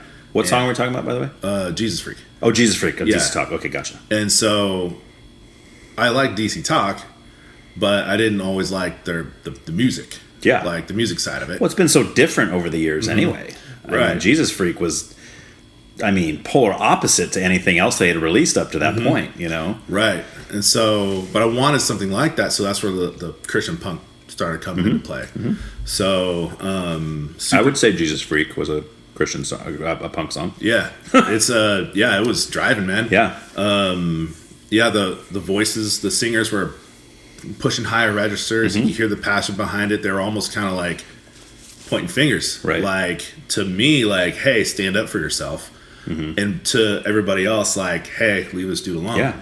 And that's kind of where I felt punk being what punk was. Right. It was like, we're going to do what we got to do, but we're not going to be stupid. Sure. Like, we're going to do stupid things, but we're not going to, like, that, because that happens. We all do that. We all do stupid stuff. Of course. But we're not going to live our life to destroy ourselves and others. Yeah. So. That's why I never understood when people try to say that, you can't be Christian and punk rock don't go together. I'm like, I think Jesus was probably more punk rock than anybody. Yeah, he didn't have a mohawk. Right. But that's not what I'm talking about. I'm talking about, you talk about somebody who's going against the establishment. Yep. Yeah. Why do you think they killed him? Yeah. Because he was saying, no, you guys are wrong. Yeah. This is not the way. This is not God's way. And they're like, what are you talking about? we're as religious as you can get. We're the Pharisees. We're the Sadducees. We're the high ups. You know, it's like he's like, yeah, but you're wrong. Yeah, you have the whole wrong idea. Yeah, you're Jewish. Yeah, you're God's chosen people, but you've missed it. You've missed the whole point. You know. So I mean, I think Christianity is punk rock. Yeah, absolutely. You know, so totally. Yeah, and I think they needed more of that. So, yeah, I had that, and dude, back in the day, I mean, I embodied. I loved that community. I embodied it. I had, you know, colored hair. I painted my fingernails. I dressed a certain way. Then I would go to church, and I would see people. I didn't fit in, right, and I didn't care, right, but eventually it started wearing away at me. I was like, people really are judging me for how I look versus who I am, and that's not cool. So sometimes I'd be like, you guys are the problem too. Yeah, right. So you guys are modern day Pharisees, right? Yeah. So, every week they're coming up to you, okay, Dan, do we need to pray for you? Yeah. I mean, we see that you got your nails painted and you got blue hair. I mean, yeah. So it was you know, and I just kind of was like, oh, whatever. And, and even then, like, if I had all the money in pain tolerance in the world, I would have had tattoos long before I got them. So, and even then, when I got this one done, I sent it over to my parents, and my dad was like, this is a joke, right? Like, my brother came back from a Mexico mission trip with a magnetic earring. Oh, yeah? And he said, I got a piercing down in Mexico. And my dad was like, what? And Matt was like, just kidding. Nice. And they were just like, don't do that again. Yeah, So I got this done, and my dad was like, is this a magnetic earring moment right now? And then the next picture I showed him was the color. Nice. I was like, absolutely not. It's a magnetic tattoo. It just kind of just take it off whenever you want. It's a peel off. Yeah. Oh man, so that's awesome. I would have had, you know, just all that. It's like, be yourself, but you know, have your morals and faith. That's where I think selling out is yes, you are losing your identity, and also you give up your core values for someone else, for something or someone else. Yeah, and that's where I'm like, I think that would be the biggest sellout is like, is all that. So anyways. So let's talk about Dogwood a little bit. Yeah, because I mean that's my favorite Christian punk band, and it's obviously one of yours. Yeah. So what was your intro into that? Was it like on a Tooth and Nail comp? Maybe you heard them the first time, or I don't really remember how I got the album, but it was More Than Conquerors. Me too, dude. We're on the same trajectory. This is awesome. Yeah, that was the first one I ever heard, and I actually never heard them until the first time I heard them was live. Oh, yeah, because there was I see my memory's really bad, and I know I'm merging shows together, so I'm probably totally getting this wrong, but there was a bar in Napomo called Lumbago's. I don't think it's there. Were you at that show? Yes. No way. Yes, and it was Incomplete played also before them. Yeah. And then the opener band was called Next in Line. Yeah. And they were great too. I still have their demo tape. Oh my god. That they had that night, and that was just awesome. And just the name Lumbago's, I'm like, what? Yeah, right. And that was the only show I ever went to, and that's not true. I saw the Ataris play there once. That's right. They had some pretty big names there sometimes. And it wasn't a big venue. It was small, you know, or whatever. But yeah, so that was the first time I ever heard Dogwood. And I was like, oh my gosh. And More Than Conquerors had just come out. And in fact, I believe they opened up with, what's that? Yeah. I forgot the name of the song. It's like number 3 on the album. Yeah, I know exactly what And I was like, oh my gosh, dude, this is fantastic. And I bought the album at the show that night. Yeah. At the More Than Conquerors album, and I came home and listened to it. I was like, this is the greatest thing ever. Yeah. And then, of course, Building a Better Me was fantastic. And I mean, I like all of their albums. Even the last one, Seismic, was, I mean, a lot of people kind of said, oh, that one's not very good. That's got so many good songs on it. Yeah, it does. Oh, so I mean, so More Than Conquerors for you was the first one. Yeah, and the 2 songs that I was introduced to, I think a friend played it for me on the way to one of their shows, and I bought more of the album. Okay. Was the Never Die. Yep. Was one of them. And then Suffer, which is the opening song. So both of those I was like, my gosh. Yeah. And hearing later on when I heard the old version of Suffer, they really went back, and the old version of Never Die. Right, because those were on a previous album, I believe, right? Okay. And they just redid them. I'm like, wow, they again put a lot of love into this. Right. Because before it was like a lot of power chords and stuff in their music, but then More Than Conquerors was produced better. You can hear the detail. Yeah, well, that was their first Tooth and Nail album, I believe. Yeah. Yeah, they were on kind of like an indie label before that. Yeah, so you can hear a lot of the little nuances in the guitar work, but all their songs were played in drop D. And so when that song you're talking about, when it slides up, it goes from B to C sharp, and then it goes to E, dun-dun-dun-dun-dun-dun, and then when it goes down to build up before, in the intro before the vocals kick in, it hangs out on A. He changes the guitar, the chord from an A to what's called an A9, and I heard that, I was like, oh, cool. And then he does that with some of the other chords in the song. Yeah. So he's not just playing power chords, he's actually adding a lot of music theory into that. And a lot of the other stuff too is in that album, it's not there's a lot of composition going on in there. And so like instead of just let's just throw down our 1-4-5 progressions and throw in a minor chord maybe and be done with it, there was a lot of work I could tell was put into that into those songs. And even back then when I was learning how to play music, I didn't have the internet in my house. I didn't have books or anything. So I had to listen and play, like learn how to by ear. Yeah. Okay. Play by ear. I knew the chords. I was like, okay, this is C sharp minor, this is a B, this is an A, right, and F sharp minor in there. And it's like I get it. But I'd play it and I'm like, I hear other notes in that. So I'd rewind and like play it, and I would add this. I'm like, okay, something's not right here. Oh, there's like 3 tracks over that one little part. So one guy's playing this, one track's playing this, another track's playing this. I'm like, oh, well, that's really cool, actually. Right. And so, and if you eliminate any of those, it doesn't sound the same. Right. And that's where the same thing with Slick Shoes. That's where I was like, you can't, you need all those tracks in there to give it the sound that the song has. It's almost like the secret ingredients.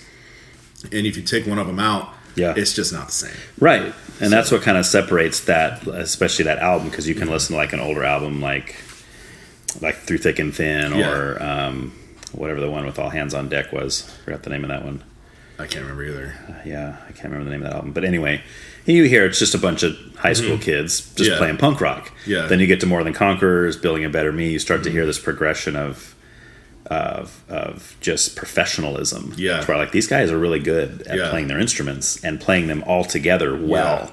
Yep. And it's and like Burnout. Like but I think like when you get to the self-titled Slick Shoes album, that was kind of like the enema of the state for them. Because that was, I mean, that album sounded so polished, so produced. I mean, it was still on Tooth and Nail, and I'm not sure if it was like if they were also on a major. Sometimes they do that. Like MxPx, I think from Life in General on was on a major and also on Tooth and Nail.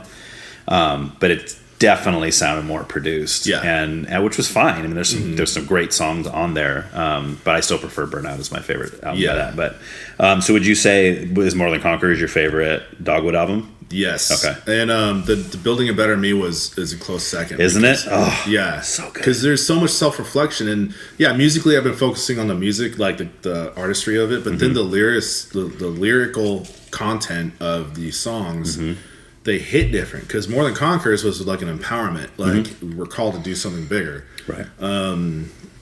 And, you're going to suffer. You need faith like a mustard seed. And, we're more than the ending song is like More Than Conquerors, like go out, you got your marching orders, head out there, and then and especially at the end, dun dun dun dun, like at the end you're like, let's go. Oh yeah, it's a pump up song for sure. Yeah. But then Building a Better Me had a lot of self reflection, and it was shortly after 9/11 or maybe right before 9/11, but I can't remember when the album came out, but it had a song in there about all fell down that day, whatever that is. It hit, dude. It's a sad song about a kid losing his dad in the military. I'm not sure I know what song you're talking about. I'm sure I've heard it, but I'm not picking it up. It's I can't remember the name of the song, but it's like it starts off where they push people to enlist, serving his country and let's do it now. And so he goes. Oh yeah, I know that song. Mm-hmm. Okay, yeah. So I don't remember the name of it either. Yeah, but then at the end, it's like, they're throughout the song, he's writing about like, look what I've done. Look at all the great things that I've done. Mm-hmm. And then at the end, he wrote down like, we didn't make it, and his son got the letter. So right. It was rough, man. Like to hear it again when I was in the military, because I've had friends that haven't been back, and especially when I had my son, I was like, ooh, like it hit different, and it wasn't. I don't really listen to that song anymore when it comes on. There's certain songs that are hard, right? Yeah, because they impact you personally. Yeah, yeah, they're hard. Some on that album, it was really tough to listen to some of those songs because. Even their opening song, I was actually playing it yesterday at Guitar Center. I was just on Billy and Better Me. Yeah, I think the Good Times is the first song on that. Yeah, it doesn't sound like Good Times. Yeah, no. So and the Bad Times, right? Sounds like Good Times. Yes, yeah. But I love the lyrics in the Good Times songs. Yeah, I was lost in my own world. You were compromising yours. Yeah, you were never really there. Yeah, that's a great song. Yeah, I love that one. It's which is self-reflection of like when I listen to the song now, every now and then, it kind of reflects the situation I'm in now, where it's like, I was for a moment there, I was lost. I walked away from God, and and I came back to it, but it was. We'll definitely go down that road when we get to the spiritual section. Oh, sure. I like to hear. Not that I like to hear somebody walking away from the Lord, but it's always interesting. Yeah, the reasons behind all that. So you just reminded me as you were talking about the song that reminded you of the military and losing. Have you ever heard the song by Mark Schultz called "Letters from War"? Maybe. See, I was never in the military. Nothing. I cannot listen to that song without crying. I cannot do it. The whole premise is that the son goes away and the mom's there and she says, "Oh, write to me," and he's writing her letters from war. Well, then all of a sudden she stops getting the letters. Yeah. And then one day she gets a letter from somebody else. Yeah.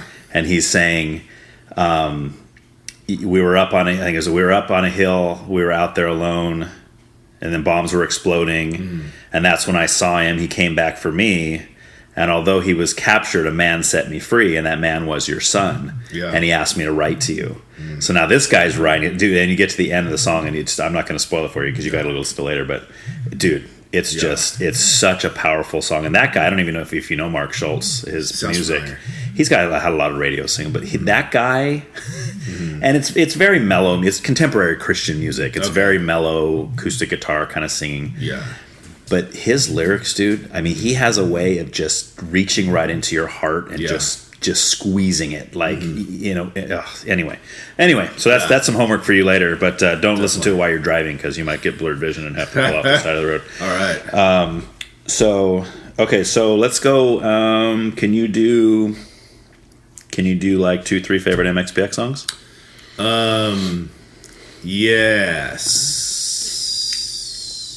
I'll break it up into instruments. Okay. So Chick Magnet for bass. Okay. Of course. Yeah. That's like... They help me out in my walk downs and the shuffle beat. And so I teach that to kids who know it back when I used to teach during the recession. Like, people listen to MxPx a little bit more, and I'll be like, we're working on the shuffle beat. This is it. And I would play it for them. It's just all done, like, just all that beat. Yeah.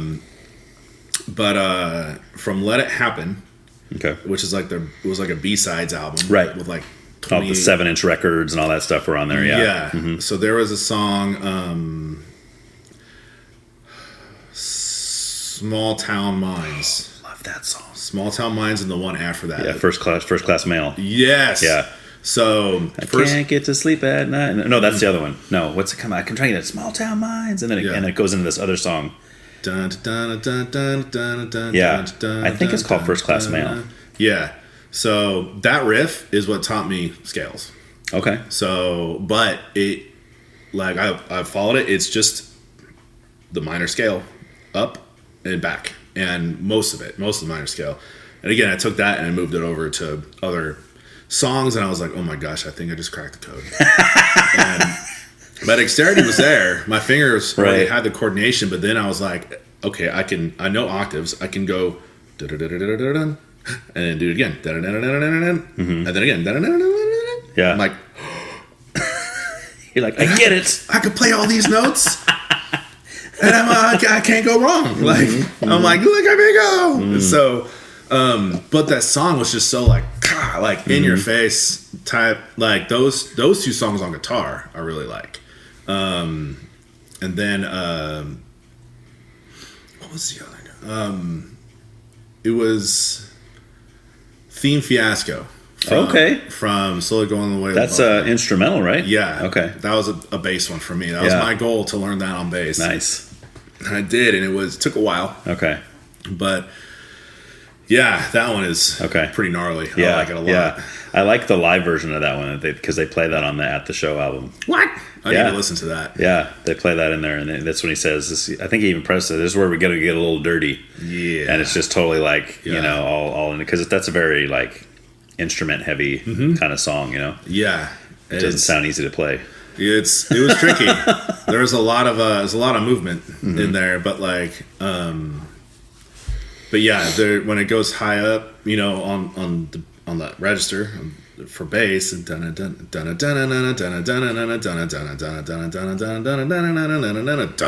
goes down to the E to G, and I'm just like, it just goes from high to low. And when you compose and you have those contrasts, it really grips the listener pretty nicely, because like you're listening to all this work, and all of a sudden it's just like bum, bum, bum, bum, like a breakdown before metal was really around, which I love metal too, but but that's kind of what the point of it was just busy, busy, busy, and then bam, smooth road of just like, you know, going in. Awesome. But anyways. All right, so to wrap up our music section here, can you give me, we may have already talked of some of them, maybe these are some of them, but like top 5 favorite bands of all time, could you do that? Yeah, I mean, Dogwood's one of them. Okay. Dogwood's one of them for sure. I really enjoy U2. Okay. Yeah. All right. I can listen to them quite a bit. Okay. You have a favorite U2 album? Joshua Tree. Gotta be. Is, you know, like that's where a lot of their singles came out. And if you said it different one, you'd just be lying. Yeah. I like Vertigo, the one that had the song. Is that Zooropa or no? It was a little newer in the mid 2000s. It came out. Is that I think it's either off Pop or Zooropa. I don't remember which one that was on. Yeah, Vertigo's a good song. Yeah, so that album that it was on. Okay. They have some good ones on there. Yahweh is a good song on there. Yeah. Of all time, that's a tough one, man. I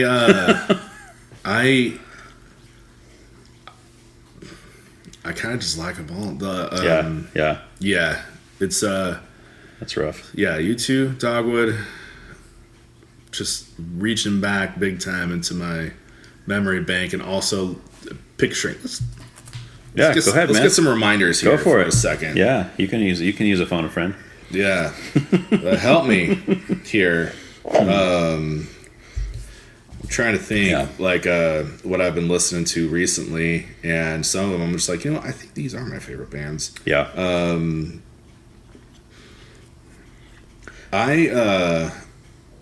Of all time, I'm not sure, but like I really, really like Killswitch Engage. Okay. Yeah. And the Juliana Theory. Oh, there you go. Yeah. Yeah. So is that 4 right now? That's let's see, Juliana Theory. U2. That's 4. Yeah. That's 4. Yep. I like Juliana Theory a lot. They really. Yeah, they really speak. I love the story. I'm sure you've listened to the Labeled podcast, where Tooth and Nail Records talk. Oh, you've never listened to that? No, honestly, to be honest with you, like, I don't really listen to podcasts. Okay. And I really should probably do so. Well, the Matt Carter, the guitarist for Emery, Mm-hmm. does the Labeled podcast, and it's been on for a few years now. They've got a bunch of episodes. Mm-hmm. And if you go back to the beginning, it's kind of cool because it literally talks about the beginnings of Tooth and Nail, how they got in, and then that's a really cool story in itself. Mm-hmm. But now they're in a point where that each episode is just a different band or a different person from band that was on Tooth and Nail. And they do well. They had the Juliana Theory one. Oh, nice! And it was awesome because I like the band, and I know Zao. Yeah, but I had no idea that was because I mean the two musical styles are not even close. Like you would never guess in a million years. And the guy, what's his name? Something Detar or I forgot the guy's name. Brett. Yeah. So he's telling the story about how he pitched this idea. To Tooth and Nail about Juliana Theory. He's like, I got this band that I want to start doing, and they're like, oh, is it going to be like Zao, kind of like a Zao? He's like, no, it's like nothing like Zao. Like it doesn't even sound like Zao at all. And they're like, well, who's going to be the vocalist? He's like, I'm going to sing, but it's more kind of like a poppy kind of, not really poppy, but more of a melodic. There's no screaming and there's no it's not guttural like Zao was, and all this, and they're like, wait a minute. And they were almost like, it was hard to sell them on it. But then once he started playing some of the songs for them, like, oh my gosh, this is like really good. And then to this day, like most Tooth and Nail fans are like, Juliana Theory is like just one of those bands that everybody, they kind of hold a place in everybody's hearts as being just one of those great bands, I'm glad they got back together during the pandemic. Into the Dark, that was the first song I heard from the Juliana Theory, and I was like, I'm hooked. And then when the Love album came out, I was just like, please keep making music. And then so the other band I totally forgot, but I will continue to circle back to Project 86. So it's the same for the same reason. They're just in your face, like, this is what we do, this is how we do it, this is what we're not gonna do, and this is why we're not gonna do it. And that guy's really smart. He has a podcast too. He does? I forgot what it's called. All right. Yeah, Andrew Schwab has a podcast where and you listen to him, and from his lyrics he's intelligent anyway, but you listen to him talk, he's a very smart guy. But yeah, Project 86, one of those bands that so different. Like you listen to like their first album, it's very like POD rap rock kind of stuff, and then you get on to later and it's like, okay, this is like a little more heavy. And we saw them play at Ventura Theater one time too. Oh really? Yeah, way back. Yeah, way back when maybe Songs to Burn Your Bridges By had just come out, I think. That's a good album. Yeah, and it was they actually opened up for Pillar. So Pillar was the headliner because they were just coming off the Fireproof album, and that was their big mainstream album that blew up, and then I think their third album had just come out like right when that show hit. But yeah, Project 86 was great. Yeah. And it was good songs to learn. It got me introduced to drop D tuning and drop alternate tunings and stuff. But yeah, it was my brother and I we would play their songs together like quite a bit when he would drum, and I would good band. You have a favorite album? Drawing Black Lines. Boy. See, man, you're just nailing them, dude. You are answering all these questions right. All right, cool. Awesome. That's my favorite one, too. Yeah, because there's for a lot of reasons. Like, I like their first album, some of the songs from the first album, but Drawing Black Lines, I think they kind of matured up. Oh, yeah. It's heavy. That album's heavy, dude. Yeah. It's, the first few songs, it's just like, whoa. Like I use it when no, looking at me, you probably don't believe it, but like when I go work out, when I go to the gym, but like and it's just to kind of get the blood pumping because I've seen Project several times, and I always, some of the songs I remember being in the middle of the pit and stuff like that, and I remember those moments. I'm like, dude, like, you're an animal, man. You got this. Lift this one more time, or like, put in another, like, run another mile. Come on, we got this. And it's just it helps. But I actually saw been to the Ventura Theater to see the Juliana Theory once. Oh no way! In 2002. So way back. Yeah. So they played with the Ataris and Further Seems Forever. Oh, dude. Yeah. Now, which Further Seems Forever was it? What incantation? I'm using the wrong words. It was the second one. So the second singer, it was after Chris Carrabba went to do Dashboard? Okay. Yeah, so he showed up and they did their thing, and then Ataris. It was, I think, nobody came for the Atari. Or people came for the Ataris, but a lot of people showed up for Juliana and Further Seems Forever. How funny. So, but the Ataris were probably the headliner, I imagine. They were, yeah. So it was great to see them. Yeah, and they're they a were great band too. Fantastic musicians. Yes. But, and San Dimas High School Football Rocks is like a great song. Classic. Yeah. But a lot of the guys, saw tons of people there just going ballistic over Juliana Theory and Further Seems Forever. So yeah, that's awesome. Yeah. Anyway, that's so cool. Yeah. Oh man. See. So real quick before we move from the music, I just realized I didn't ask you. Can you quickly give me maybe 1, 2, or 3 songs by U2, Kill Switch, and Juliana Theory that are your favorites? U2 is Streets of No Name, of course, is a good one. Yep. It's kind of anything that has a lot of those. I like that one a lot. Streets of No Name is a good one. I love the delay work, the chorus, all the guitar effects, the edges. Right. Plus the topic of it. It's just like, yeah.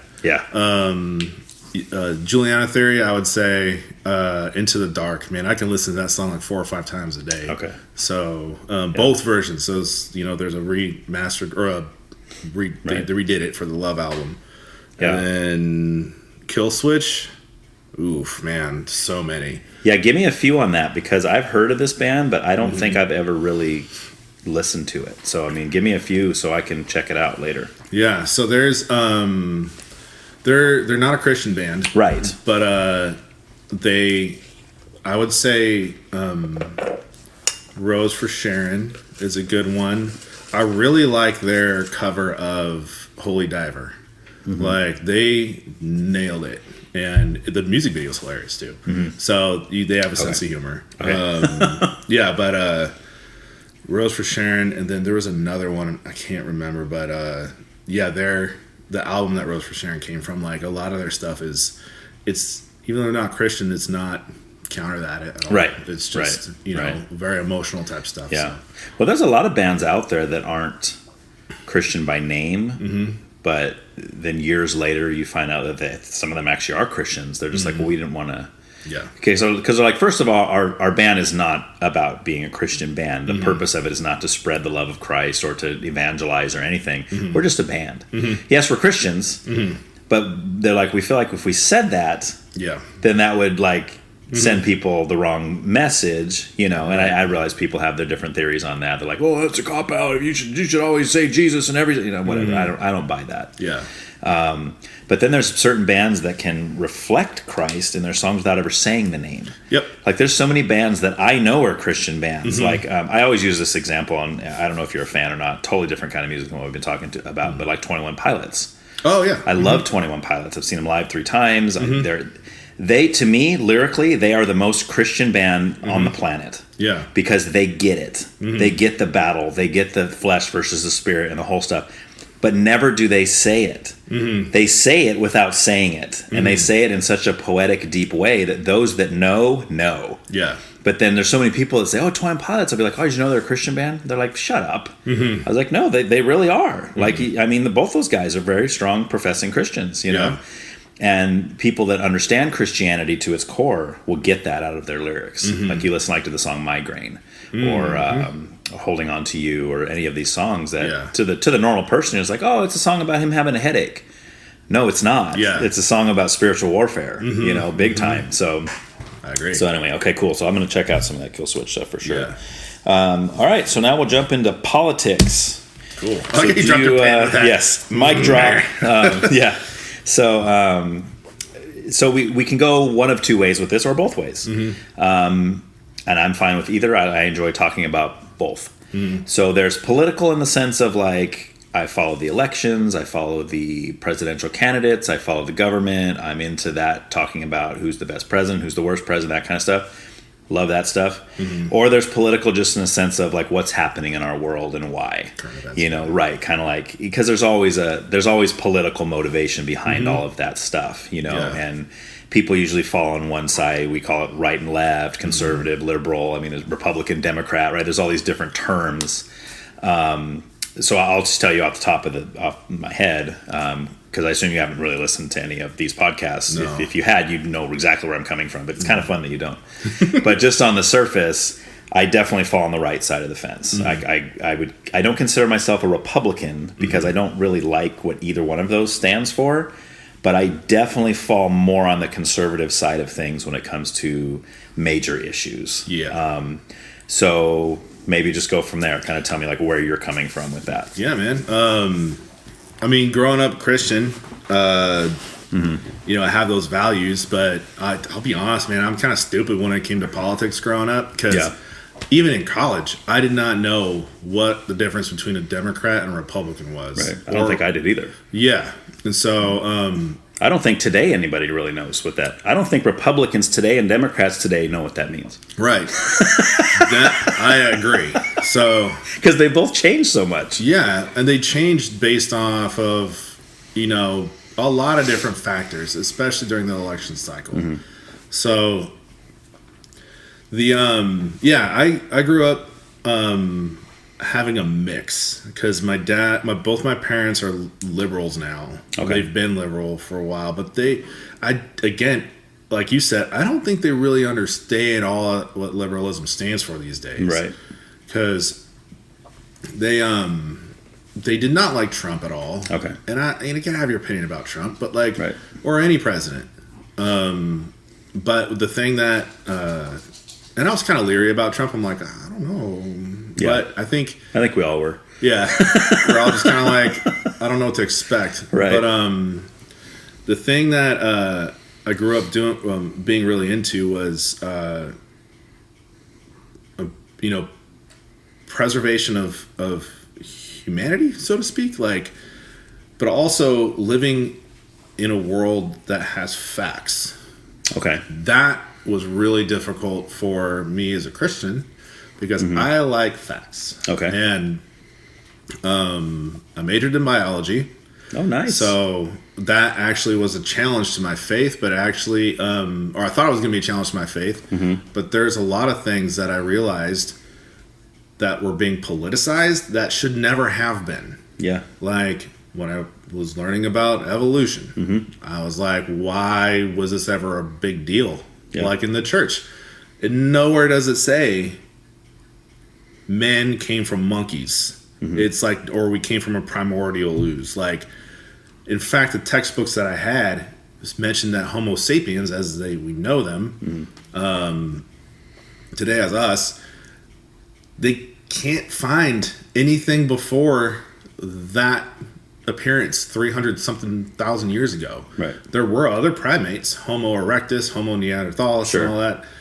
But the one that bridges the gap between those two, you're saying there's no... That's what they would call a missing link, right? Yeah. Yeah. And so, you can find stuff that's similar, close to it.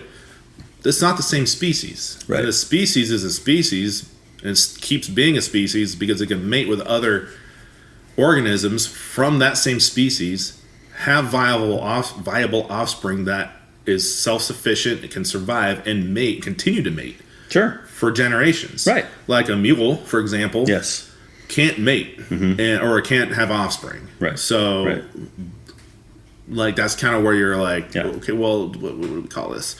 Which that's a mix between a horse and a donkey, right? Correct. Is a mule, but a mule cannot procreate. Correct. Which is interesting. Yeah. Right. But the horse and a donkey can because they're both of the, was that equine, whatever you call it, that species. Yeah. Species or type? I always get the terms wrong. So genus is the last. Kingdom, phylum, class, order, family, genus, species. Okay. So they're in the same genus, but species is like the defining line of like a gorilla is not a Homo sapien. Right. So. But what's the one that they have to be part of the same one in order to breed? The species. The species. Genus. Genus. Yeah. Okay, so like a dog and a cat cannot procreate. No. But a bulldog and a Great Dane can, because they're both dogs, even though they're both vastly different dogs. Right. And so that's what's always fascinating to me when we talk about evolution. One type, obviously I've used all the wrong terms. I'm not a biologist. You're good. So, but like whatever type of animal becoming another type. Yeah. Like the idea that a bird became a lizard, became a whatever. I don't know the whole order of it. And that's where, like, a creationist would be like, no, I disagree with that. We agree with adaptation. Yes. Like, there's no, what they would call microevolution, right? Where there's adaptation handling in the same thing. And I don't know if you ever saw the movie Evolution versus God. That do you know who Ray Comfort is? Yeah. So he goes around and asks people questions. We had a movie called Evolution versus God where he went to like UCLA and he went to some of these big universities and he was talking to people in the evolutionary biology departments and stuff. And he would just ask them, do you believe in Darwinian evolution? And they would say, well, of course. And he'd say, well, is there proof of this? And they'd say, well, of course there is. That's why I believe it. And he'd say, well, can you show me some? And every time, and I understand that he's probably got a lot more footage he's not putting in the movie, of course. I mean, there's always a bias. Maybe not. Maybe there is. Maybe I don't know. I'm just saying, from what you see in the movie, everybody he asks, they usually just go to microevolution. They'll say, well, like Darwin's finches, and their beaks changed. They could eat the certain kind of seeds. And Ray Comfort would say, well, wait a minute, are they still birds? And the guy, well, of course they're still birds. He goes, no, I'm not talking. I agree with you on that. I'm talking about Darwinian evolution, like molecules to man evolution, and that's what he would, and they would never be able to show him any proof. Because it just isn't any.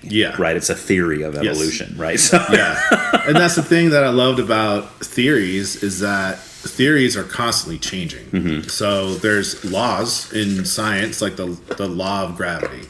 That's solidified. Like the laws of thermodynamics. That's solidified. Like we all can agree, you touch something hot, the heat, the stored energy there is going to transfer from you, or from that to your hand. Right. And ouch. And ouch, things are going to swell. It's going to hurt. Right. But the theory of evolution changes. Darwinian evolution is far outdated. It's like scientists have all been like, I believe in it. And even then, when I was going through school, having been on one side, thinking I knew what I was talking about, in the case of science and faith, I wasn't even speaking the same language.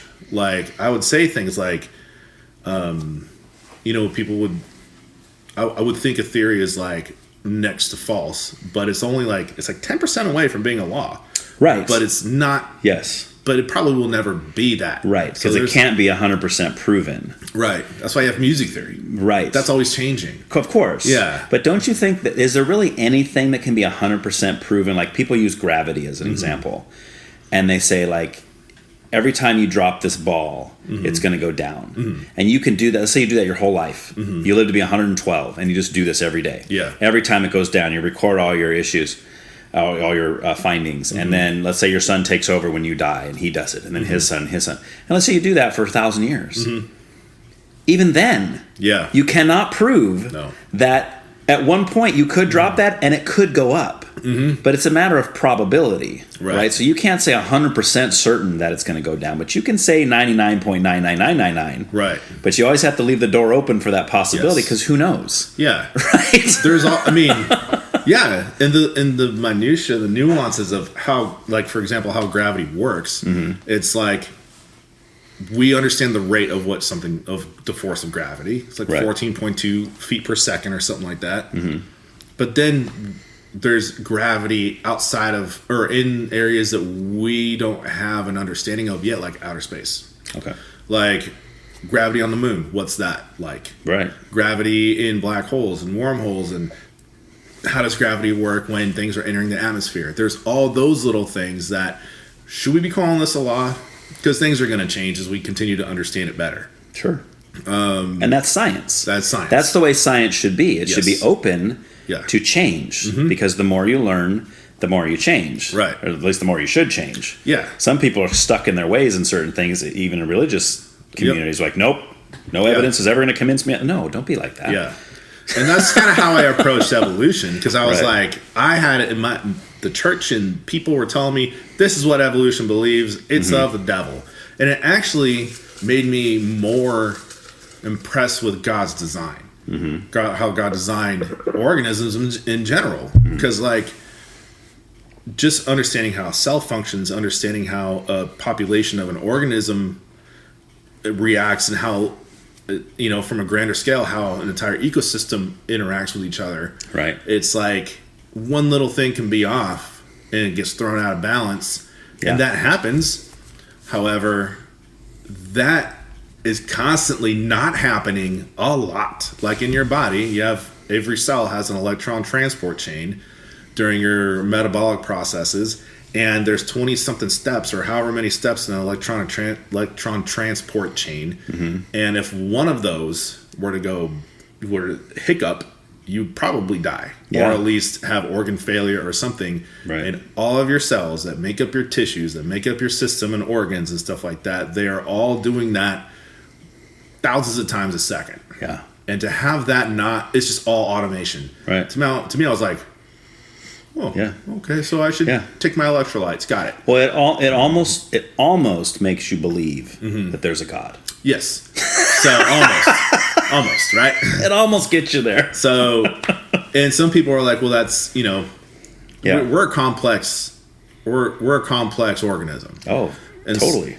But when I was looking at, when we were looking at, the extinction periods and how the animals that survived were able to adapt and stuff like that, and I was just like, wow, it had in their back pockets genetically the ability to adapt, the ability to, like flying fish. There are fish that can breathe air, and oxygen in air and oxygen in water, and plants that survive, like like the ferns and the spore plants and succulents and stuff, like how they adapted over thousands and thousands and thousands of millions of years. Sure. Like, it was just automated. They're like, oh, I need to change. Well, my genetic material already has this imprinted in there, and it's going to go boop, activate, and we're going to start changing things around a little bit. Right. And I'm like, oh, that's smart. That's foresight we don't have. Right. And to me, when I was learning about the process of evolution versus what it says, it's how it works. The science answers how. Like, that's what I really loved about studying biology, is how things work. And when people start meddling into what it is, then you start settling. And I remember my zoology professor saying, like, meddling is settling. Or settling is meddling. I can't remember. But, like, you can't stop the process. Like, you have to continue going. If your experiment is over, if you had your thesis and you had your null hypothesis and you had your hypothesis and you disproved your null hypothesis or whatever, and you're going through your thing, you're supposed to document, like you're doing now, document all the little ways this experiment can go. Sure. Stay focused on what you're trying to figure out. Right. And be honest about it. It works on the honor system. That's what I was going to ask you. So since you've been involved in all that, do you think there's ever any bias? Oh, for sure. Right? Like there always is on both sides. Yes. Right? To where maybe a creationist is not going to listen to any evidence for macroevolution. But maybe a macroevolutionist isn't going to listen to any evidence that might show creation. Right. You know what I'm saying? So then are you saying then that you believe in macroevolution? I've seen the fossils that show, like the birds and reptiles. They have what's called homologous, like transitional. Yeah. Okay. There's organisms out there that will show like that change, and based on what I believed to know what creation in the Bible was, it's like, what if God just put these organisms on the planet and say, eventually some of you guys are going to turn into birds. Sure. Eventually, some of you guys are going to turn into fish. Right. Eventually, some of these plants are going to branch out and do your own thing. Yeah. Amphibians are going to stay amphibians. Right. Because they're both. Yeah. Right. Yeah, and I would never put that past God and say, well, God couldn't have done that. Yeah. Well, of course God could have done that. So for me, the question isn't, could God have done it? I guess the question for me is, did God do that? I don't know. And I look at, even if we do see some transitional fossil forms and stuff, I think that could be one explanation. Yeah. Is that's a transition from one animal changing into another animal. But then I also think there's other explanations. Yeah. It could be that is an animal. Well, they say like thousands of animals go extinct every year. Yeah. So it's like, how many animals were around 4,000 years ago that we could never even fathom right now? Right. Maybe we don't even have bones for those animals anymore. Because, I mean, really, how many fossils do we have of animals that existed? We have a lot, but I mean, I'm sure there's some we don't have any idea about. Yeah. So when we find these things and we say, oh, it looks like a chicken with whatever, like a transition into something else, or it could have been that's just the animal God created. Right. And he said, no, this is an animal that's going to have attributes of both. Like you look at something like a duck-billed platypus. Yeah. I mean, you find something like that, the scientists don't even know how to classify that thing. Right. Like, wait, it's got fur, it's got a beak, it lays eggs. Yeah. Like it's got mammal qualities, but it's also got like reptilian qualities and bird-like qualities. It's like, what is this thing? Yeah. What's going on? And that's just a modern version of something we still have today. Yeah. So I'm just saying there could be thousands of animals just that that are in the past. You know? Yeah, absolutely. And I appreciate when people will come out and say like with Lucy, Lucy for years was called a missing link, but even like secular scientists now say no, she was just another ape that we didn't know existed. Yeah, it's a species of ape or type or genus, whatever. I'm sure I'm getting the word wrong. Very good. Some kind of ape that we didn't know existed. Now we do. Yep. But it doesn't mean that it has to be some kind of transition between ape and man. Yeah. You know, so that's kind of where I was, politically, where I was going with going on that sense of you can't be closed-minded. You can say what you think it is, but if you're going to look pretty stupid as a scientist.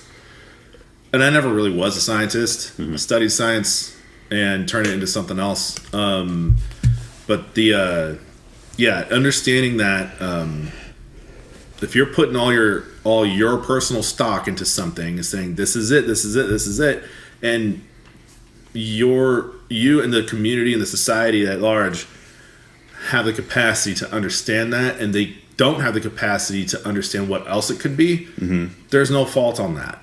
Right. Because we all don't understand what we have. Sure. But then as time goes on, and we're like, actually, that's not what we thought it was. You have to be able to accept the new information that comes as in science. It's like everybody always brings up like, well, the Earth was the center of the galaxy. And then, as discoveries came out, they're like, well, we aren't. And that's everybody hears about that. Everybody knows about that. That's on a grand scale. But even the smallest things, like, look at cardiovascular science. Like, that stuff's come a long way. Right. Cancer research, cancer treatment. Sure. That's all science and research. It's constantly happening, and they are constantly finding out. It's gaining knowledge. Yeah. And and you think cancer research would be like, you know what? No. What we thought was the truth is going to stay the truth. Right. No, man. They're going to find out like, this actually really works against these cancer cells. Nobody's going to argue about that. Right. So why is it the same when it comes? Why isn't it that way when other things like climate change and the abortion and all these other things come up in science, and now also we got to politicize it. Right. Why are we politicizing things that shouldn't be politicized? I agree. Why? Yes. Yeah. And the church, even back then, when the church came out of power hundreds of years after evolution was a thing, and why did the church decide to get involved in that? I've talked to some people in the churches I've gone to who think they know a lot. And the more they talk, the more I'm like, you just stop. Stop talking. I'm not an expert. I'm not claiming to be, but you're claiming to be an expert. Yeah. And with all humility out there, you're not. I know tons more about this subject matter than you do. Yeah. And I say that with all humility because I'm not arrogant. Right. I don't think I'm better than anybody, but I do know what I know. Right. And even the knowledge that I gained when I was studying this, some of it's not even current anymore. It's continued to change. So I have to keep up with it and stuff like that. But I'm not going to sit there and tell somebody who majored in philosophy or religious studies that they're wrong about something that they've spent a ton of time in their life, living in. However, when I'm trying to be like, hey, this is where we can come together. Sociology and art. This person knows anthropology. I could talk about cells over here. And I'll bore you guys to death. So, but that's the whole point, though, right? But I think for me, and the way I live my life is, I can take somebody and say, like, okay, you've spent 30 years studying molecular biology. I know nothing about molecular biology. So obviously a person like that is going to know more than me. But let's say he says there's a discovery within molecular biology, and this is just a stupid example, but there's a discovery in molecular biology that disproves the existence of God. Let's say there's a guy that comes out and says that. And let's say I have him sitting across from me here and we're doing a podcast and I'm talking to him. I'm not just going to believe that because he has 30 years of research within molecular biology and he's far smarter than me. Right. I'm going to ask for some evidence for that.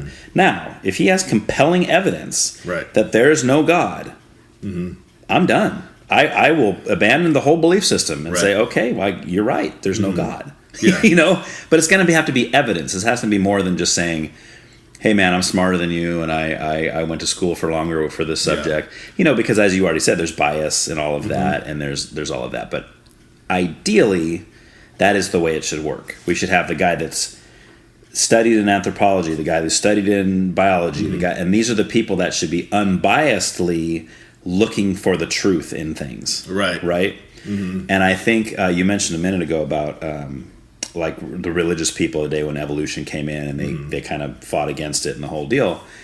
I think that's because they were scared. Yep. Right? Like there's a book that they believe in, you know, which I'm not saying them like that. I mean, I believe in this book too. But to them, from their mindset, here's this book that tells us everything we need to know. Mm-hmm. And when we do the timeline in Genesis, we come out between 6,000 to 8,000 years that the Earth's been around, right? Mm-hmm. Well, then this evolution thing starts taking off. Well, they're claiming the Earth is billions of years old, and there's all, and so now like the religious people are kind of like, oh crap! If this evolution stuff is true, that disproves our Bible. And if our Bible is disproven, we got chaos on our hands, right? Because now everybody's be like, oh, see, God's not real and the Bible's false and Christianity's wrong. And, you know, so I mean, I kind of see where they're coming from, but for me, one of the beauties of Christianity, and again, I didn't grow up in the faith at all. I got saved when I was 24, but I have spent time attacking it and trying to disprove it and trying to look at all the things. And I come away from it even more stronger in it, right? So I think the beauty of Christianity is that it invites people to attack it. Yeah. It says, go ahead. Yeah. It's you're either gonna come out on the other side of this saying, oh yeah, I proved it wrong, it's a bunch of crap. Yeah. Or you're gonna be like C.S. Lewis and come out on the other side of it and say, oh my gosh, there is overwhelming evidence to support this. Yeah. Is it 100%? No. But it's back to the ball dropping, right? Yeah. It's like how probable is it? All the evidence for me is up in the 90%, you know. So sure, yeah. So I mean, I think we're kind of on the same page there for sure. So I think me going studying all that stuff, and my dad, he's a botanist, so like his side of the family, they're all scientists and engineers, so they think through, or science folks and engineers. You come from some smarties. Then there's me. It's like Ratatouille. This is me. Let me tell you some of the stuff I did and how I got here today. But it helped me understand the natural world and helped me see God in a lot of things. Right. Stepping back, like when we go to the Eastern Sierras in the high desert, I was able to observe everything from how much snowpack is way over there to the water's over here, and how that can impact the insects that are there, and all this whole cycle of things that we still have teams and teams and teams and federal agencies and all these people researching and trying to understand better and better and better when it's just still doing its thing. Right. Like, it's just doing its thing and we don't understand it still. Like, and that's the cool thing about, you know, inquiring minds in science, is that the moment you stop being in awe of the stuff you don't know and keep pursuing knowledge, like if you stop pursuing knowledge, or you stop pursuing knowledge when you think you know enough, and like that's what I liked about going to college about that, was because I realized there's a whole lot of stuff out there that I don't understand. I thought I did, and I actually don't. Right. And that was just for me in my own personal life. Like, I'm not saying this should be this way for everybody, but getting into the life sciences was good for me because I didn't that was always like something I didn't really think about. God has the planet spinning, and we're here existing as another species. And yeah, there are things that that we can't answer and that people can't answer in science. Sure. And there's things that we can't answer in faith. In Christianity, right. But that's where, like, I have a good friend of mine. She's a college math professor. She used to be a math professor at Cal Poly. So her dad, staunch atheist, but he was also a scientist, and he wrote a book for part of his PhD dissertation, I think, or maybe it was postdoctoral. I'm not sure, but in his preface, he said, "I want to let you guys know that this does not have to do with religion. It's like science answers the how, religion answers the who. Do not mix them up." And so there's the who, like your religion, like people's religion answers who's in charge. Right. Answers who's got the merit, who's doing stuff, who's got their hands in this. And science answers how that all works. Right. And but the thing is, it's like you have this crazy system going on in the planet. Think of the rainforest, for like the Amazon rainforest, for example, or Costa Rican rainforest. You have all that going, and you have scientists just specializing in rainforests, and not only that, certain botany in rainforests. Right. Some are mammalogy, mammals living in rainforests. That's all they do. That's the one thing they're really, really good at. Right. And that as a cycle is just running on its own. And yeah, there's things that kind of mess stuff up, like deforestation and all that, weather shifts and stuff. But like, do you really think that we're going to have all the answers, like as people who do science? Yeah. No. And I hope not. Yeah. Right? Because that's what's intriguing and fascinating about it. Is that I don't think we'll ever come to the point where everything is known. But I mean, that's better that way. Right. Because life is exciting. Yep. When they make new discoveries and you find things out. And like, dude, this is like really cool. Yeah, they launched the freaking new the thing that replaced the Hubble. Oh yeah. Yeah. The images that are coming out of there are just, I'm like, what? They're discovering things left and right. Right. You don't hear a lot coming from NASA right now because they're all just like, we're busy. Yeah. Like, yeah, we got stuff happening right now. Right. Like, well, plus with all the alien invasions happening lately too, they got to deal with that too. So yes, football field size, red spacecraft hovering over Vandenberg. Yes, exactly. But back to the who and the what. Yeah. So you said, how did you word it? You said science explains the what. The how. The how. Yeah. And religion explains the who. Yes. But would you think that, let's say somebody who's an evolutionary, I don't know what you call them, somebody who believes in evolution, doesn't believe in, say an atheist who believes in evolution, would you say that in their case, evolution is the who, even though it's not a person? It's the answer to how. Sure. Right? So they'll say, well, yeah, this is evolution, this is how it works. Well, how did it happen? Yeah. Well, evolution. Right? It's a natural process. It doesn't have any intelligence behind it. It doesn't have any guidance behind it. It's just spontaneous. It just life arose one day on this planet. So that's the way I would see that. I would think that's a who. It's where the Christian might say, no, it's God. And the evolutionist, and I got to be careful, I mean like an atheistic evolutionist, would say evolution. Yeah. Right? And that's why, for me, like intelligent design is a big deal. Yeah. Because, I mean, whenever I talk to atheists or I talk to anybody, I'm like, okay, we need to at least get to common ground on intelligent design. Just because, to me, there's really no other logical explanation. Right. Now, but once we get to intelligent design, you can go anywhere from there. Maybe it's space aliens. Maybe maybe it's God. Maybe it's which God? There's many religions. Maybe it's many gods. I mean, there's so many. The possibilities are endless there.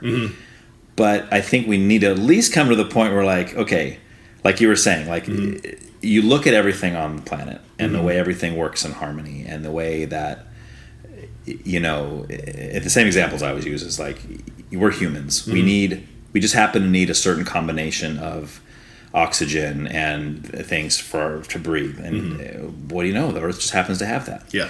We need to eat certain kind of foods that have certain vitamins and nutrients in them, and what do you know, the earth just happens to have that. We need water to survive, and what do you know, right? Either it's the world's biggest coincidence or there's somebody intelligent behind that.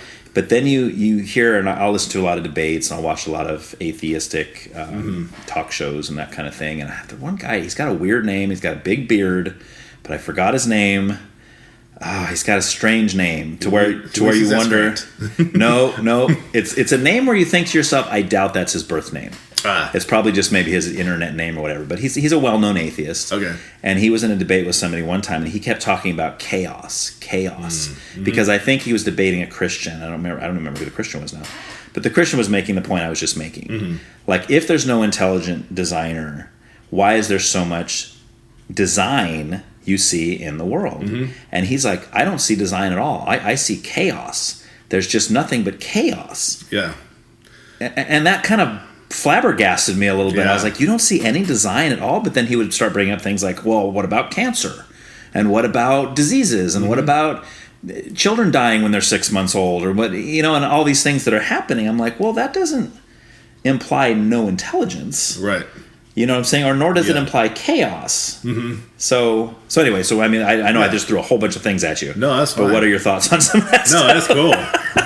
I remember I have to keep separating what people say. Like, for example, that guy you just mentioned, that's his perspective. Right. That's his personal perspective. He's one guy. Yeah. In a community of scientists. Right. Or if he's not a scientist, he's an atheist. Yes. Who knows? If he's an atheist, he doesn't have a faith. Right. And if he doesn't understand the how, right, his opinion doesn't really go far in my world. I'm like, he has an opinion. That's fine. He can have an opinion. Luckily, he doesn't make decisions. Right. So the thing about me having been in studying science, people just assume that I'm not part of any type of faith. Right. And so... because people think they're exclusive. Right. Like, you can't believe in science and believe in God at the same time. Right. What are you talking about? Like, to me, they go hand in hand. But then people start politicizing that side. And it's like, they just... I remember when I was going through... when I was in a critical thinking class, which is where rationalities come in when we start going through our thought processes. And the big thing that I discovered was these little things called logical fallacies. And it's like how you reason things through. I've been doing this for 30 years. I've studied this for forever. And I'm like, that's a logical fallacy, buddy. Right. When I would go do inspections at facilities and on ships, especially facilities when I deal with Americans, God bless them. When I go on ships, it'd be foreigners, so they have a different way of interacting. But there'd be times I'd be dealing with some people. They're like, "Son, I've been doing this for a long time, and I don't really know what you're talking about." And I'm like, I really hate to say it, but I think you've been doing it wrong this whole time. Right. You can be wrong and be doing it a very long time. Yes. So absolutely. And I've had that conversation with oil refinery managers and big people in high profile, highly visible positions. Yeah. Little old me shows up. I'm like, hey, so I see you don't have X, Y, and Z, but you need X, Y, and Z. Here's the site for it. Can't write it. You can't cite it, don't write it. Type situation. Right. And we were always like, if you're gonna spit it out of your mouth, you better be able to find it in regs. Right. And so I'm like, you need this. Well, show me. Okay. There you go, right there. Yes. And every time I wrote it down, I'd have to put the site next to it, just like you get a speeding ticket or something like that. It tells you the vehicle code or whatever you're violating. And I would be like, they're like, it's like, you don't really know what you're talking about here, son. Like, I remember this guy just saying, like, I've been doing this for 35 years. And then my partner sitting next to me, he's like, well, you've been doing it wrong. And I was like, woo! Yeah. Like, sat next to him, I was like, I kind of hit his leg. I'm like, Yeah, and I'm sure that guy took that really well. Oh, he did not. Yeah. But it doesn't matter what he thinks. No. Because we were there to do our job, and he wasn't doing his. Yeah. And so we did what we had to do. It keeps the community safe. It keeps, and we really didn't care about his opinion. Right. So he can say all he wants. This guy that you're talking about can say all he wants. Yes. If he's in his narrow mind or in his world, that's just how he sees things. He sees things as chaos. Right. I do see things as intelligently designed, because you have studying this particular salamander. This group got split up somehow, and they all became 3 different species. They can't mate with each other now. Okay. So, but they all adapted to their environment. But because of that, they became 3 different species. And when they discovered all of them, they tried to see, can they mate and have viable offspring and all that stuff? No, they can't. So now they're all 3 different species. Right. Well, that's pretty cool. This little salamander. Amphibians are notorious for not being resilient. Right. They can't be outside of water for very long. They, which is bad during the extinction periods. There was not a lot of water. Right, and they can't breathe underwater. Right. So, but their eggs are underwater. Right. And, so anyways, it's like all that happening, and they were able to adapt. And they were like, I was like, oh, well, maybe God said like, hey, these can do this when the time is right. Right. And I remember a good buddy of mine, he got all bent out of shape over that. And I was just like, isn't it more awesome to say that God put that in there to activate some way, somehow, eventually? Yeah. And like, who's to say that maybe that never would have happened and that salamander would have stayed the same? Right. But then when it got separated in 3 different ways, it had the ability to adapt not to one, but 2 separate species. They had the original one and 2 different ones. Yeah. But still salamanders. Still salamanders. So that's why I see that, and I'm totally fine with all of that. That's good to go. Right. That's awesome. That shows more intelligent design to me. To me, yeah. I was just like, okay, if that made me have more faith in God, and that's where this individual that you were talking about, the graybeard, with all due respect to this guy. I'll have to find out his name later and text it to you. Cool. But like, it takes a lot to put faith into something. Sure. And we put a lot of faith into a lot of things. And so we, in the Bible, it says like there's so many things that we just, us as humans, aren't going to understand. Sure. We kind of have to be okay with that. Yes. So, and that's why when things, going back to politics, I know we've still been talking about politics, that's the topic. We're kind of melding the politics and spirituality together, which is awesome. Cool. All right. So we're just going to do that to the end at this point. Yeah. Excellent. So that was politics. They ruin a lot of the processes where we need to develop knowledge, systems, stuff like that, because they start. It's like, I feel like they're vultures. They're just like, what's the new thing? What's the new thing? What's the new thing? And then like when COVID came out, it's like COVID dropped the album. Like, I think everybody was pretty on board. Like, hey, let's keep this. Let's tread lightly with this because we don't know enough yet. Sure.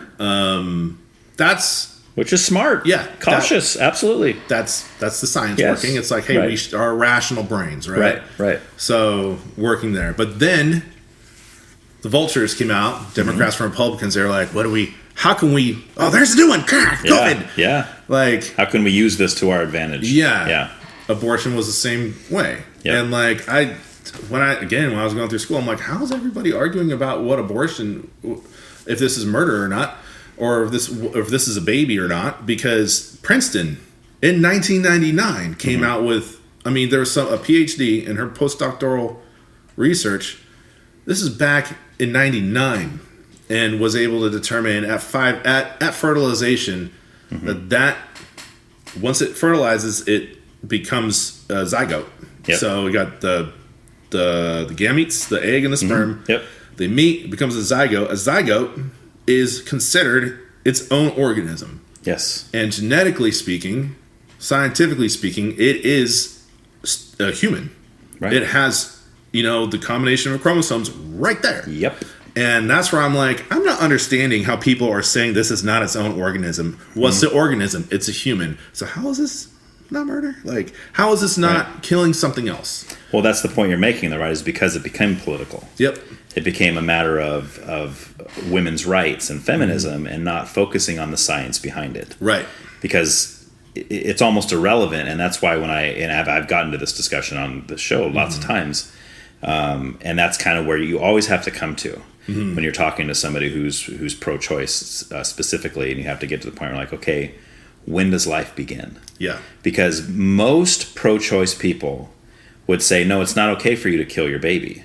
Yeah. And the pro-life people say, no, it's not okay for you to kill your baby. See, so that's not the disagreement. Right. Now, don't get me wrong. There are some pro-choice people that say, oh, it's 100% okay to kill your baby, even up to 9 months. No problem, right? There are those people, but I think the vast majority of pro-choice people would say, no, I don't think it's okay to kill your baby. Right. The difference is the pro-life person is saying that life happens at conception. Right. And the pro-choice person is saying it begins somewhere else. And they all have different, some will say 3 months, some will say 6 months. I had one person tell me first breath.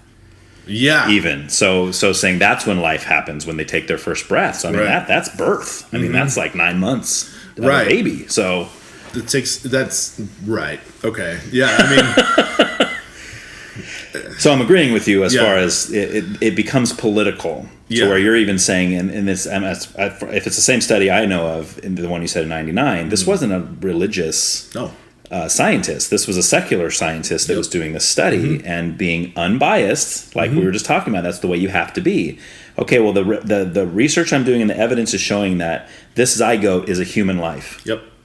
Plain and simple. Yes. It doesn't matter what anybody thinks about that because, well, I shouldn't say it doesn't matter what they think.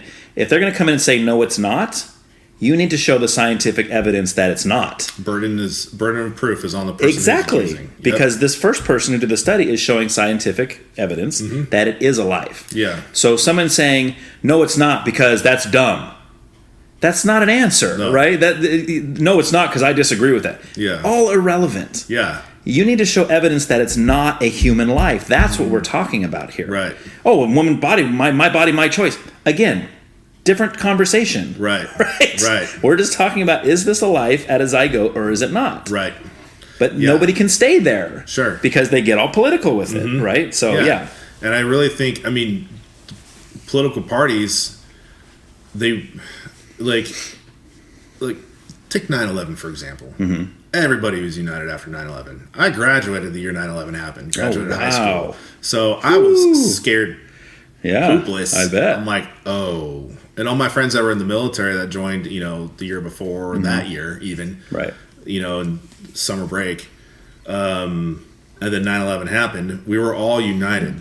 And I was scared for them. We were all just like, how it was? Like the day after 9/11 was like, we were all just like, we put everything aside. Jon Stewart did a great speech about that. He's like, we're Americans first. Yes. And that's what it was a beautiful time. It was like the phoenix coming out of the ashes, right? It was a horrible thing that happened. Yeah. But it was such a beautiful time that we haven't had since. Right. Yes. As a country, It's I kind of liken it on a smaller scale to going to a funeral and getting connected with family again. Right. Where like we all went our separate ways. A funeral happens and that's a common ground, and we're like, we're family, we got to put our differences aside. We're like, it's so good to see you, we need to keep in touch. Why does a funeral have to be the reason why we get reconnected? Why does a national tragedy like 9/11 or Hurricane Katrina or something like that comes through and we're all like, whoa, take a step back at the 10,000 foot level and realize we're a blip and we need to look out for each other. Yep. And then things started getting politicized. It took some time.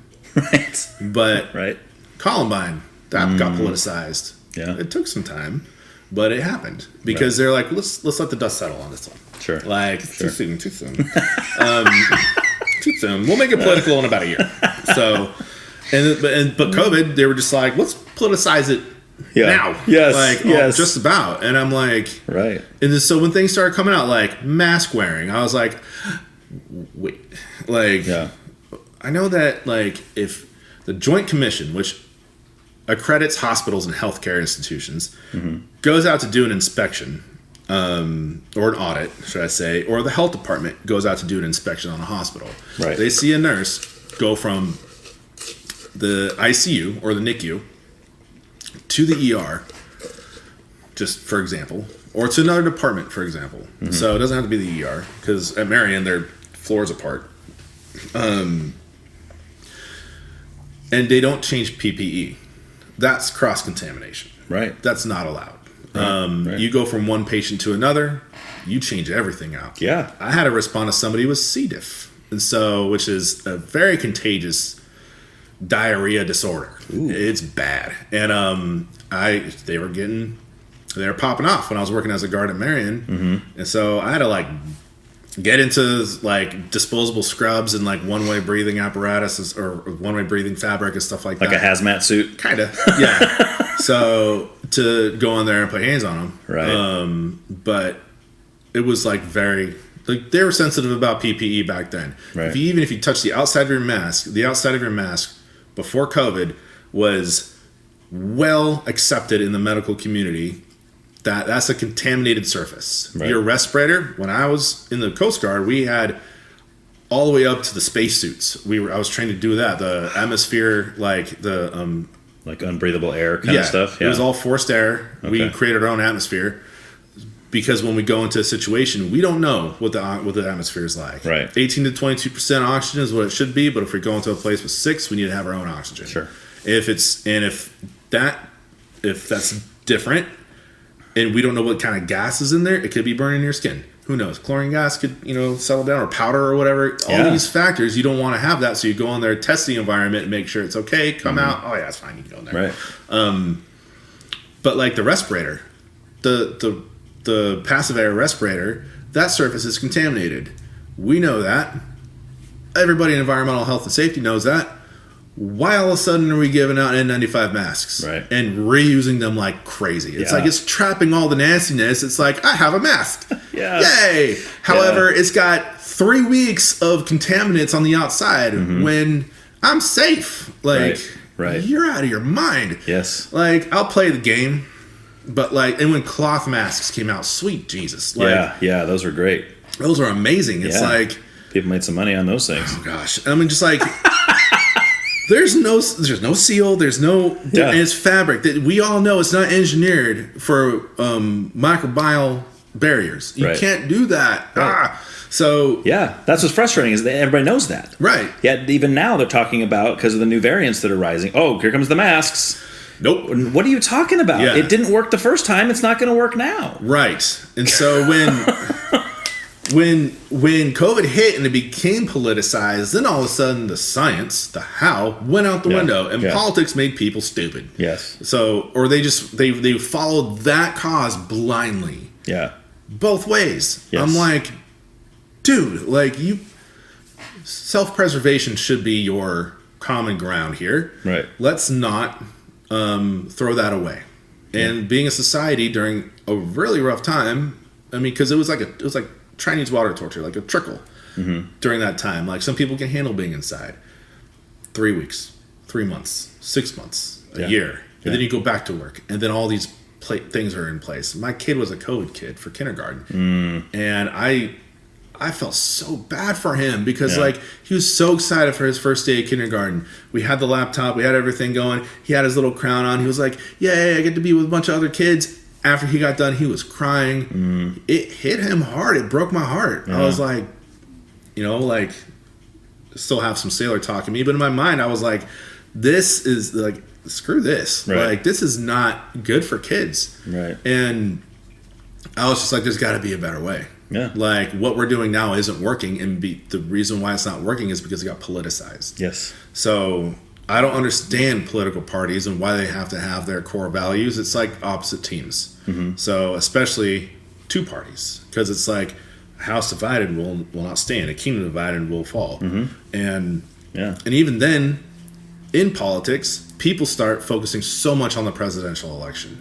They're like, oh, our country's going down tubes. If look at Biden. Right. Don't know what's going on with that guy. Yeah. Honestly, like... Well, he's 1 million years old. That's what's going on with him. Yeah. and Mitch McConnell, too. Like, recently, I'm seeing all these people out there, and I'm like... Yeah. I'm having a really difficult time. I'm like, I feel for Biden. Like, I'm like, dude, hang it up. Yeah. Like, it's time, man. Thank you for trying to serve our country, if that's really what you were trying to do. Yeah. You got to know when to fold them. Yeah. Like, this is the time, man. Like, please, step down. Well, did you hear what he said, was it last week? When he was talking to the people who were suffering in Maui with the fires. Oh, about the lightning bolt hitting his house? Yes. Yeah. And these are people whose children literally burned to death. Yeah. And he's telling them that he can relate because one day there was a lightning strike and he had a small fire in his house and he almost lost his wife, his Corvette, and his cat. Right. Oh, yeah, dude, you totally get it. Yep. You understand our pain. Yeah. Our children just burned to death, but you almost lost your Corvette? Right. Oh, shoot, you one-upped on us. Yeah. It's like, I cannot, honestly, and I keep saying this, and maybe I'm wrong here, this is my own opinion. I cannot think of a single thing that any politician has ever said in the history of our country that is worse than that. That's pretty rough. I mean, how do you talk to people? Yeah. Who just had the most horrific thing happen to them. And that's what you tell them? Yeah. That you might have lost your Corvette? Yeah. Are you insane? He's mentioned his Corvette several times. Yes. And I'm like, go. Yes. Go yes, go stick something in the tailpipe if you love it so much. Like, right, but it's like, and that's where I get that's where I agree with what you're saying, is like, I don't think he's malicious. Yeah. I just think he doesn't know what he's talking about. Yeah. And he's old, and he's senile, and he's forgetting things, and he thinks he's giving the greatest speech the world's ever seen. Right. He thinks he's giving the Gettysburg Address up there every time he gets behind the podium. Right. But the rest of America, Republican and Democrat, is listening to him going, okay, Joe, time to hang it up, buddy. It's time, yeah. The left would say, we're glad you're in there because it's not Trump. Anything's better than Trump, they would say. Yeah. Which I would argue. Yeah. I'm not a huge Trump fan, but I don't think this is better. But they're saying, like, don't run again. Yeah. But it looks like he's going to run again. Gosh dang it. Right? It looks like we're going to have another Trump-Biden running, which I don't want. Yeah. I'd rather have someone else in there besides Trump for the Republican side. Absolutely. But if it's Trump-Biden, yeah, I'm going Trump. I'm sorry. It's just the way it is. If Trump cleans up the way he speaks to people, yeah, he would be great. Yeah, his kindergarten mentality. Yeah. Yeah. If he just really kind of turned a corner and was a little bit more diplomatic, yes, I think we'd be fine. Right. And like talking about the presidents and stuff like that, people put so much emphasis on the presidents. So when I was in the military, the first year I was in the Ceremonial Honor Guard in Washington, D.C. So we call ourselves Lawn Ornaments for the White House. Oh, okay. So yeah, got to shake Obama's hand. Sounds like a. Oh, you did? Mm-hmm. Oh, wow. So got to, lived in D.C., worked in D.C. 6 months of that, I was what's called a congressional liaison. So they gave me a suit, or gave me money to buy a suit. Right. You had to do the footwork. Yeah. And I had to drive around officers and elected officials, sometimes staffers and senior civilians and stuff like that around D.C. to go to the Senate buildings and the Congress and the Russell buildings, the Russell Senate building, the Senate buildings, the House of Reps buildings, Capitol Hill, and DHS headquarters and other places too, Coast Guard headquarters, Pentagon, all that stuff. Right. So I found out very quickly a couple of things. One, the president doesn't have as much power as you think he or she does. No. People need to pay attention to the lawmakers. See what their values are. Yep. Vote them in or vote them out. Right. Because they're the ones that are they can override what the president says. They can override a veto. And people we're like, veto, yeah, he'll just veto it. Like, well, Congress can... Right.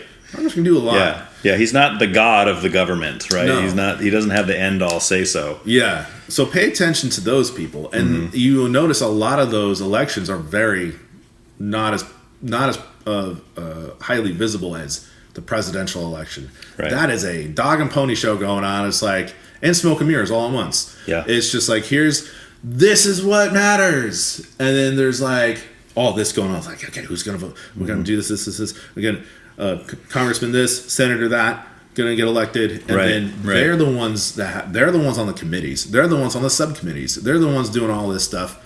I've been in those chambers. I've been in those halls. I've walked the buildings to escort the people I was driving to make sure they got there safely. And I've seen, Ted Cruz and all those guys. Like, I've just walking by them, no big deal. It's like, there's a normal guy.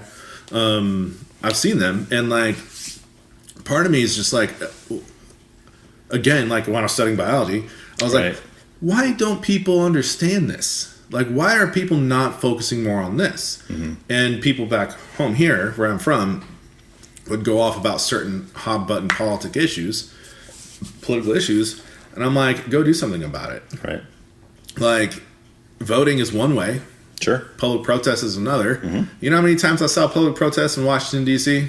3 times. Really? In 6 months. And this is when Obamacare was rolling out. Oh, wow. By the way, like the Affordable Care Act.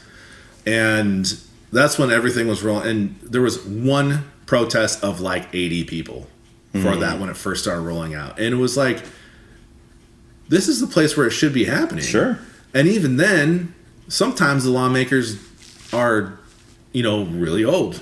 There's no term limits for some of these folks. And yes. So there sure should be. Yeah. I remember driving, I don't remember who, but he was a congressman. I remember driving this gentleman around. He was 92 years old. I don't remember his name. He was a nice guy. I liked him a lot. He was very respectful, but he said he had been doing this since he was like in his 30s. So this guy's been doing it 50 to 60 years. Wow. So at that time was 2011, 2012. So 50, 60s, he's been doing it since Vietnam, Korea. So like, you know, same thing with Biden. He's a lifetime politician. He is, yeah. So forever. Yeah, it's one of those things where like, okay, some of these guys can't keep up with their job sometimes. So they have staffers, and they also influence the laws. Yeah. And you don't elect them. They get hired by the lawmakers. And so that's where I'm like, I saw tons of staffers doing a lot of the footwork. They're drafting the laws. It's just like what Congress does with the president. Like, here's this, it's on the president's desk, sign or veto it. Yes. Staffers are like, here you go, congressman or senator. Sign and just moving on. Like, you know, and the staffers have a lot of power too. However, they're not elected. So they're hired by, if they're individual staffers, which is, I think at the time was almost 3/4 of the amount of the staff there were individual staffers hired by the elected officials. So, yeah, so they had individual staffers to do paperwork, answer emails, do correspondence with constituents and stuff like that, while congressmen and senators went out to do, you know, go in the halls and stuff like that, and the chambers to vote and discuss and all that stuff. They were there doing their thing. Staffers, some of those lawmakers, are like, thanks for your opinion, staffer dude. I'm gonna do what I want. So ultimately, it relies on the elected official, and that's where I'm kind of like, we need to be paying attention to something bigger, because when things start getting politicized, again, it goes back to we just become dumber as a society. Right. We're not using our critical thinking brains. So we need to figure out how our country works and how we can make a change. And I think some of the public school system isn't really even doing that. It's like, here's how a bill becomes a law. Right. But we don't know all the moving parts behind it. Well, but I think what you're saying too, coupling that with what you said earlier about politicizing everything, I think in order for the country to get to the point where they're looking at what really matters, what's going to work, what's not going to work, coming together as right and left, Republicans, Democrats, and working on those problems with all the issues that are facing our country, you have to check the politics at the door. Yeah. But the problem is that side of it seems to be getting amped up as opposed to done away with, right? Like every time the media comes out with some story or something happens in our country, it immediately becomes polarizing. Yeah. To where people are like, oh, well, it's all your fault that happened. And the other side says, no, it's all your fault, and here's why. And then they're going back and forth. I'm like, well, why don't we just look at, instead of trying to place blame somewhere, why don't we just look at the solution? Yeah. Let's figure out how to fix it so it doesn't happen again. Right? What's the real solution? But it's like you can't even get to the real solution because everybody has their preconceived, already determined political thoughts on it. Yeah. That you can't even get to the truth of the matter. You know, and it's frustrating. Yeah. Because you got a guy like me who's sitting here going, okay, what he said, and I don't care if he's right or left or whatever. I mean, Trump will say something or Biden will say something, and I'll be like, that's dumb. That's not the solution. That doesn't make sense. But then there's people that'll say, no, Trump has never said a bad thing in his life. Everything the guy says is just the best thing ever, and we need to listen to him all the time. And there's people say that about Biden. Oh, no, Biden's just the greatest. He's the nicest old man the world's ever seen. He likes ice cream and his dogs, and he plays with his grandkids. Yeah. He's the guy. You know, and that's why you're not seeing a lot of the quote I just quoted from him. You're not seeing that. Yeah. If Trump said something like that when he was in office, you would have seen that on every news channel for a month straight. And then some. We're still talking today about his grab women comment that he said years ago. Right. Why are we still talking about this? Yeah. Because it's Trump that said it. Right? So it's like anything on the other side, and that's why people say, oh, you think the media is biased? Yes, I think the media is biased. I think the media is left-leaning, unless you go to some of the more conservative news outlets, but that even those are becoming like people always tout Fox News as being, oh no, that's the Republican news, that's the conservative news. Not so much anymore. Hunter Carlson went like he was exactly. Things are starting to change, right? And the news outlets, like when COVID came out, for example, I was going to group therapy, intensive outpatient is what it was called. So it was 10 hours a week of group therapy. And so a lot of the folks were they had anxiety and panic and PTSD disorders, like debilitating. I went there, I was self-referred. I was not forced to go. So I went because I had my service-connected mental health stuff going on, which goes into spirituality and stuff. Like, yeah. But the facilitator, the therapist there was like, okay, so how are you guys doing with this this COVID stuff coming out, and how are we doing? And people were really worried about it, and I was just like, I just think people are blowing it out of proportion right now. Right. And I said, because the news doesn't help, so stop watching the news. Just try your best to find facts. We need to find, whenever we cited our sources in school reports, it had to be a reliable source. Right. And I said, I don't think the news outlets are reliable sources. No. So, and people were like, again, the political hairs on the back of their neck started standing up. And then my therapist reiterated, he's like, we need to understand the sources we get our information from. News outlets are private, for-profit companies that are out to make a profit. Yeah. And they'll do that by getting viewers. How do they get viewers? Let's remember how they get viewers. Some fearmonger, some are very extreme, some will tell you how to think. We need to remember and take a step back and think about what's the purpose of them delivering their message in a way that they're delivering it. Right. So, what's the message? Why are they delivering it? First of all, and how are they delivering it? Yeah, but is anybody taught that anymore? No. But when he said it, it was like, oh, thank God! Like that's beautiful. Yeah, I was like, and it really put a lot of people at ease. And I just I kind of circle back to that. I was like, whether it's Fox News or MSNBC or whatever like that, CNN, we need to remember that we need to choose our sources well, because these are not. I mean, they're private companies, right? So do they really care about giving good information to people? They care about making a profit. Sure. So the quiet agencies, like there are things like there's government agencies that audit each other, and that's where a lot of the information comes from that you can go to. There's a lot of different ways you can get these sources, but the people who speak the loudest are going to be seen first. Right. And the sad thing is so many people don't research on their own. It's all about, I'm going to choose the study that proves, in quotes, what I already believe. Yeah. Or I'm going to listen to the news outlet that's going to tell me what I already think. And I don't jive with that at all. Yeah. I'm like, no. And one of the things I always tell my kids, if you learn anything from me in your life, anything at all, if you were to forget everything I've ever told you, the one thing I hope you remember is to think for yourself, to research for yourself, look at facts, not emotions. Don't get all caught up in emotions. Oh, this guy, he said this thing and he was crying when he said it on the TV and he was so emotional, it moved me. Yeah. Yes, but what he's saying, was it true? Right. That's what matters. Yes, that guy may have been very emotional and maybe he fully believes what he's saying he said, but is what he said true? Yeah. That's where the facts will come in, and say, well, no, actually it's not factually true what he was saying. Yeah. But there's certain people that they hear that emotion and they see that emotion and it moves their emotions. Yes. And they're like, oh, he was so genuine. I just believe him wholeheartedly. Yeah. Yeah, but you can't just believe somebody based on that, right? So, so I guess to kind of wrap it up, I always get to this point where it's like I start running out of time and it's like, oh, we could probably talk for more hours and more hours.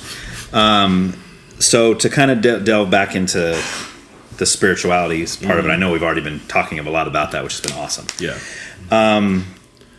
I wanted to talk about, I wrote this down way earlier, about your experience of walking away. You called it walking away from the faith. Yeah. So kind of give me I think we've all done that. We've all been through that, of course, for different reasons and different things happening. Yeah. It's about how old were you when that happened? I was in my 30s. So, okay.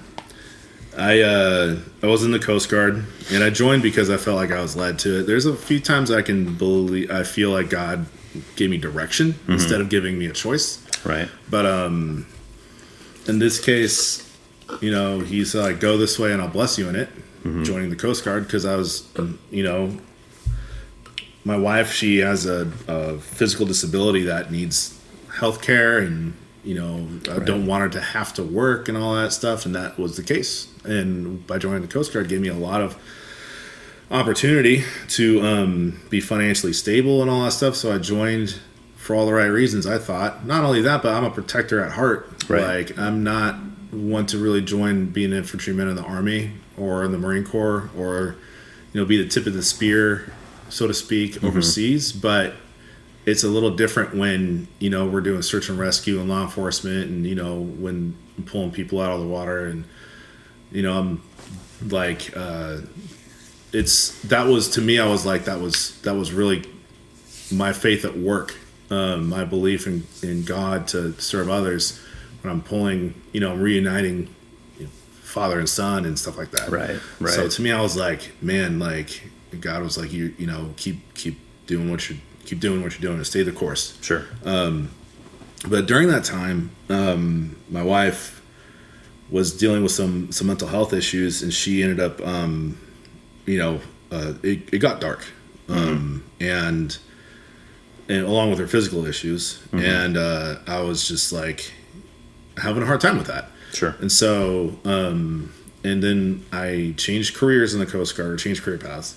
So I became a regulator, inspector type person, and an emergency responder. So like if a disaster happened, we would respond. Like if Katrina happened or Deepwater, sure, we were kind of there.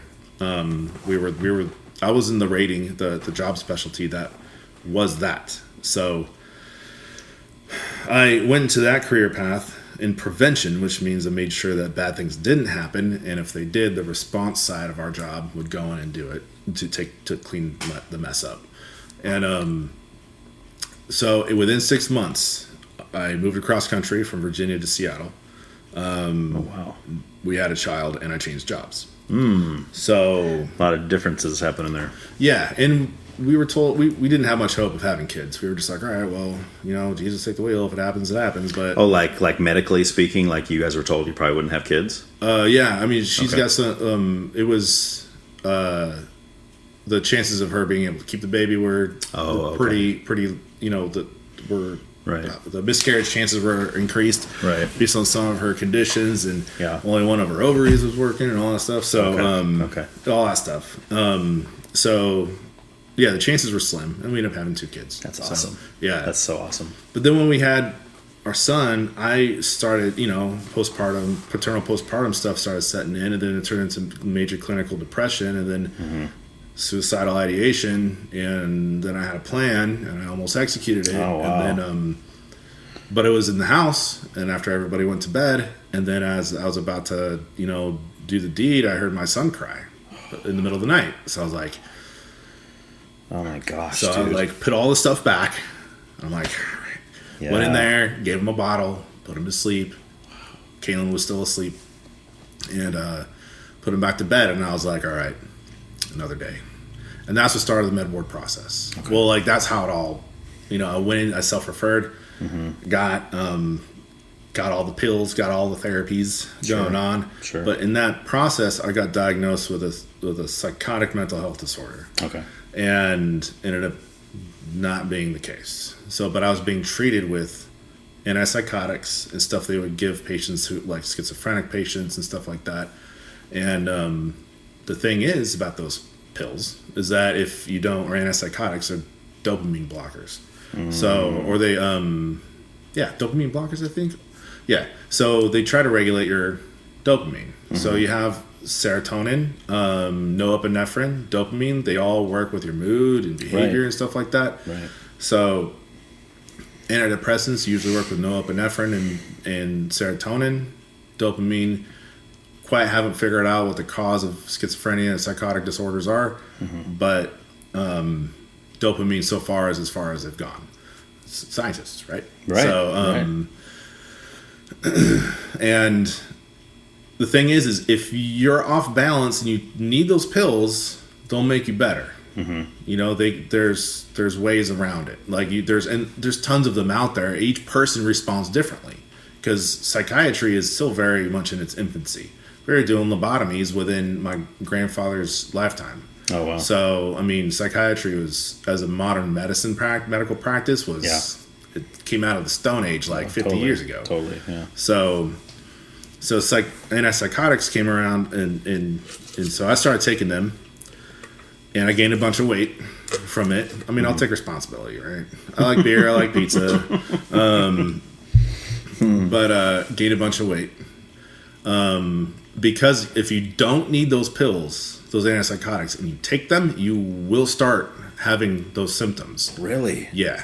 So interesting. However, so a misdiagnosis is a big deal then. It can mess up a lot if you go through medical treatment. And I did that for like 4 years. So this particular pill I was taking, Latuda, it's also used for people with bipolar disorder, which is like a step below what they diagnosed me with. I ended up taking it improperly. So I was just taking it just by itself. And it would help, but then it wouldn't. Then it increased the dosage, and it would help, and then it wouldn't. The thing is at small doses, it helps with anxiety, panic, PTSD. Okay. I didn't know any of this when I was getting treated. Wow. And so that's why I saw improvement. But then it stopped, and I was getting those symptoms again. Right. So it would increase the dosage. It would help a little bit. And eventually, once I got past that 40 milligram threshold, it stopped showing any improvement. So they're like, well, let's just ramp it up. And so I went from 2/3 the maximum dose in the military. When I got out, I saw the VA, and the VA guy was like, so you're taking this many milligrams. We're going to bump it up 30%, basically, or 80 to 120 milligrams. Are you taking it with food? I'm like, no. They're like, you need to take it with food, 350 calories. I'm like, okay. Yeah. That increases the absorption rate and makes sure that you can get it all. So that was a double-edged sword right there. Right. It was, I'm taking more medicine and I'm getting it all this time versus just getting a small amount before. And when I started doing that shortly after I got out of the military, oh man, I tanked. It was bad. Yeah. And during that time, I was so angry at God because I thought I had this chronic, not going to get better life sentence mental health disorder. I'm like, I played on the worship team. Right. I joined the Coast Guard. It's like I pulled a dead baby out of the water. I've pulled dead people out of the water. I've saved people. Look what I did in Seattle. Like, I put policies in place to keep millions of people safe. Nobody knows my name. I got medals for it and a citation, whatever. Right. Like, look at what I did. And this is the things I get. Like, I wasn't like blaspheming or anything. I was like, you know what? I'm just gonna whatever. Angry at God. Yeah. I was mad for sure, and I was just like, forget it. And it showed. Like, my commitment to my family dropped. But I was also really kind of dissociative. Sure. Like, it was bad for me. Yeah. And so yeah, I was really, really upset with God. Okay. I didn't disbelieve him. I was like, you know what, man? Like, you did me dirty. Right. And that's a difference, right? There's a difference between saying, I don't believe God exists, and I don't like him right now. Yeah. Right? That's two completely different statements. Yeah. So I wasn't upset I was kind of upset at the church because every time I talked about it with people, they would just be like, well, God, Jesus, Bible. It's like, it's just do those three things. It's fine. I'm like, you don't know what it's like. Like, I'm hearing voices telling me to kill myself. I'm seeing these, people nailed to the wall. I know it's not real. Sure. I know, but it's like, this is a sign of things to come. And I'm like, I'm going to get worse. Right. My condition's only going to get worse. It's not going to get better. I got to stop fighting it and just accept the fate that I'm psychotic. So, and I was just like I was over it. Done. So that's where I met Jake Pinedo. Okay. So nice. We were working I was working at Marion as a guard. Okay. And I knew I was training a new guy, and I knew he was going to be in the office. And I was, still sailor talking a lot and watched a lot of South Park and stuff like that. So back in the day, I watched a lot of South Park. So I opened up the door and into the office. He was kind of like, he's like, I'll be honest with you, dude. My first impression of you was like, oh no. Because he had gone through some training days over at Marion with some other people, and they didn't hook him up. But then after our shift started with just me and him, I was like, let me show you the ins and outs. So he's like, you took time to train me. You showed me all the high risk places. Right. Nobody taught you that. You found it out yourself. I was like, yeah, you got haz waste over here. You got hazmat over there. You have access points here and there. Why isn't this a thing? Right. And he's like,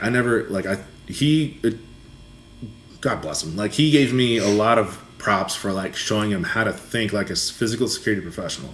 Right. Not just somebody who just sits there, does what he's like, like if something bad happens on our shift, like we're going to be questioning about it. So think of it selfishly. Like, this is self-preservation. And this is Jake we're talking about, right? And he's quite a bit younger than us, right? Yes. What's he, in his mid-20s? Yeah. Okay. So, but he's a little wise beyond his years. Yeah. Oh yeah, he's a good guy, man. Yeah. I like him. Come to find out that he was a Christian, and he didn't judge me for a lot of the stuff, but I ended up opening up to him about the stuff that was going on with me, and he was like, oh man, I'm really sorry to hear that, and that was that. So I ended up leaving Dignity Health and start doing ship inspections again, like I did in the Coast Guard, but I was a consultant doing ship inspections before the Coast Guard came on board and ruined their day. So, and it paid very well. I only needed to do 2 a month, so I only worked like maybe 8 days a month. Okay. So it was really nice. Got to stay home with my kids, travel. It was great. COVID hit, and I was driving up to Portland instead of flying. So as I left, and Jake was like, "Hey, I'm playing at church actually, and if you want to listen to it, cool." And so I could barely make it out as I'm going. I'm like, I haven't listened to worship music in a while. I miss that. Yeah. So I put on Hillsong worship as I'm going, and the playlist going, and I remember, and Kaylin had just told me 3 months prior that she wants a divorce. Okay. So as I leave for this trip, my son, he's 4, I think, 2020. So he's 4 going on 5. He gives me stuffed animals. He knows I'm going to be gone for 5 days. Sure. He gives me stuffed animals. Play with these and Mario stuff because he's into Mario at the time. Mario Brothers. That just means you raised him right. Right. He gave me Duplo's Mario Brothers stuff, a stuffed animal of his, and Play-Doh. And he's like, I want you to play with these while you're in your hotel room. I'm like, okay. And he can tell. That's why I realized, like, he knows I'm going to be gone, and I could see it was affecting him. And he just gripped me and didn't want to leave. And he didn't say don't leave or anything like that, but I could tell he's like, I don't know about this. Yeah. And I remember it's like, this is what it's going to be like if I have to leave. It's like, this sucks. I don't ever, ever, ever want to do that. Right. So, so I left that day to go. I got coffee on the way and listened to the church service at the harbor, and was listening to Hillsong, and I was just all bent out of shape, and I was angry still. I was like, and then I kind of sat there and I started, like, what can be, like, why is this situation happening? Why am I in this situation? Like, I didn't do anything wrong. I followed all the professionals and the experts and the people who thought they knew what was right in science and medicine. But in their narrow mind, they made these decisions, and they and I'm just doing what I'm told. I'm doing what I thought was right. It damaged my marriage, and like, what can I do, and all this stuff. And I was just like, please don't let this happen. And I got quiet, and I was just driving, and then all of a sudden, the message kind of, in one of those things where like your internal dialogue takes over, and start answering questions as you're thinking of them. Like, I need to find it. Oh, there it is. He's like, the way you're hurting for Kaylin to come back is the way I've been hurting for you to come back. Right. And I was like, oof. Right. I just kind of sat there as I was driving. Sure. Sure. And I'm just like, oh. And all of a sudden, all these flashbacks of like, this hurt my feelings. This hurt my feelings, God, or Dan, this hurt my feelings. Yeah. But it was in a loving way. Like, it was like, are you done with this? Because, and I was like, okay. Yeah, yeah. And he was like, I gotcha. You're like, it's you and me for the next 2 days driving up to Portland to do this inspection and an audit. So I got up, did my my thing with my son at night. I did video chat with him and played with toys with him over video chat and stuff. And, and I was like, all right. And for some reason, I brought the Coast Guardsman Bible with me. The one that was given to me, I was in boot camp. I was the religious petty officer, quote unquote. Like I was a volunteer to march recruits to and from chapel. Okay. On Sundays during divine hours. Nice. And I was also prayed over the company at night. So our company commanders would be like, "Go pray to God. He hates you." That's awesome. Like, God ain't gonna save you here. You better go pray to him. You got 30 seconds or a minute or whatever. So we'd all circle up and I'd pray over them and stuff like that. But people during divine hours, which was like a 4-hour block of free time that we got a week, would come to me and pray, and they looked up to me. They called me Papa Schmitz. Oh, wow. And almost like Papa Smurf. Yeah, right. Similar. Yeah. Yeah. So I was 28 in boot camp. I was a year older than the max age that they allowed in. So I was an older guy in there, and the people came to me like 17, 18, 19-year-old kids were like, I need some guidance, prayer and stuff. So I brought that Bible with me. The chaplain gave me the Bible. He's like, this is for everybody who's a religious petty officer. Like, here you go. And he talked to me because I also led worship there.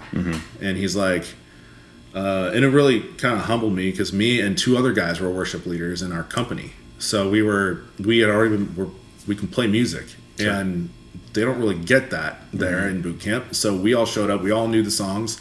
I drummed. Somebody played bass. Somebody sang and played guitar. We were all pretty proficient in what we did, and the chaplain was like, "Oh my gosh, like I haven't had a worship team like this, and you guys are gonna be gone in 6 weeks anyway, so I'm taking it in." Yeah. So he sat us down and he's like, "You guys have been a blessing, like here's some Bibles, here's this." So I brought the Bible with me on that trip to Portland. Yeah. I don't know why. I just took it. You know why now. I know why now. You didn't know then. No. But I took it and I had it, and it reminded me of like my why, my purpose, why I joined and why I was obedient to God. And I took a picture and I sent it over to Jake. I was like, "Hey, look what I brought with me." And I told him the story just through text and stuff. And he was like, "Cool, man. Good to hear that. Good to hear that." Nice. But then he opened up later about it. Like we had more of an in-depth conversation about it. And he was like, he's like, "You have no idea how excited I was to hear that." So, and he's kind of I don't know him real well, but he's pretty stoic.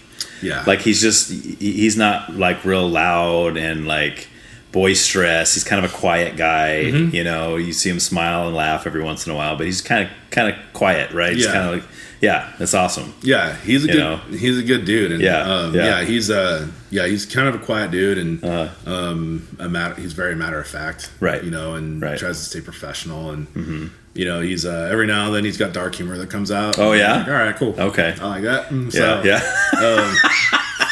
I'm like, there we go, Drake. Yeah. But then,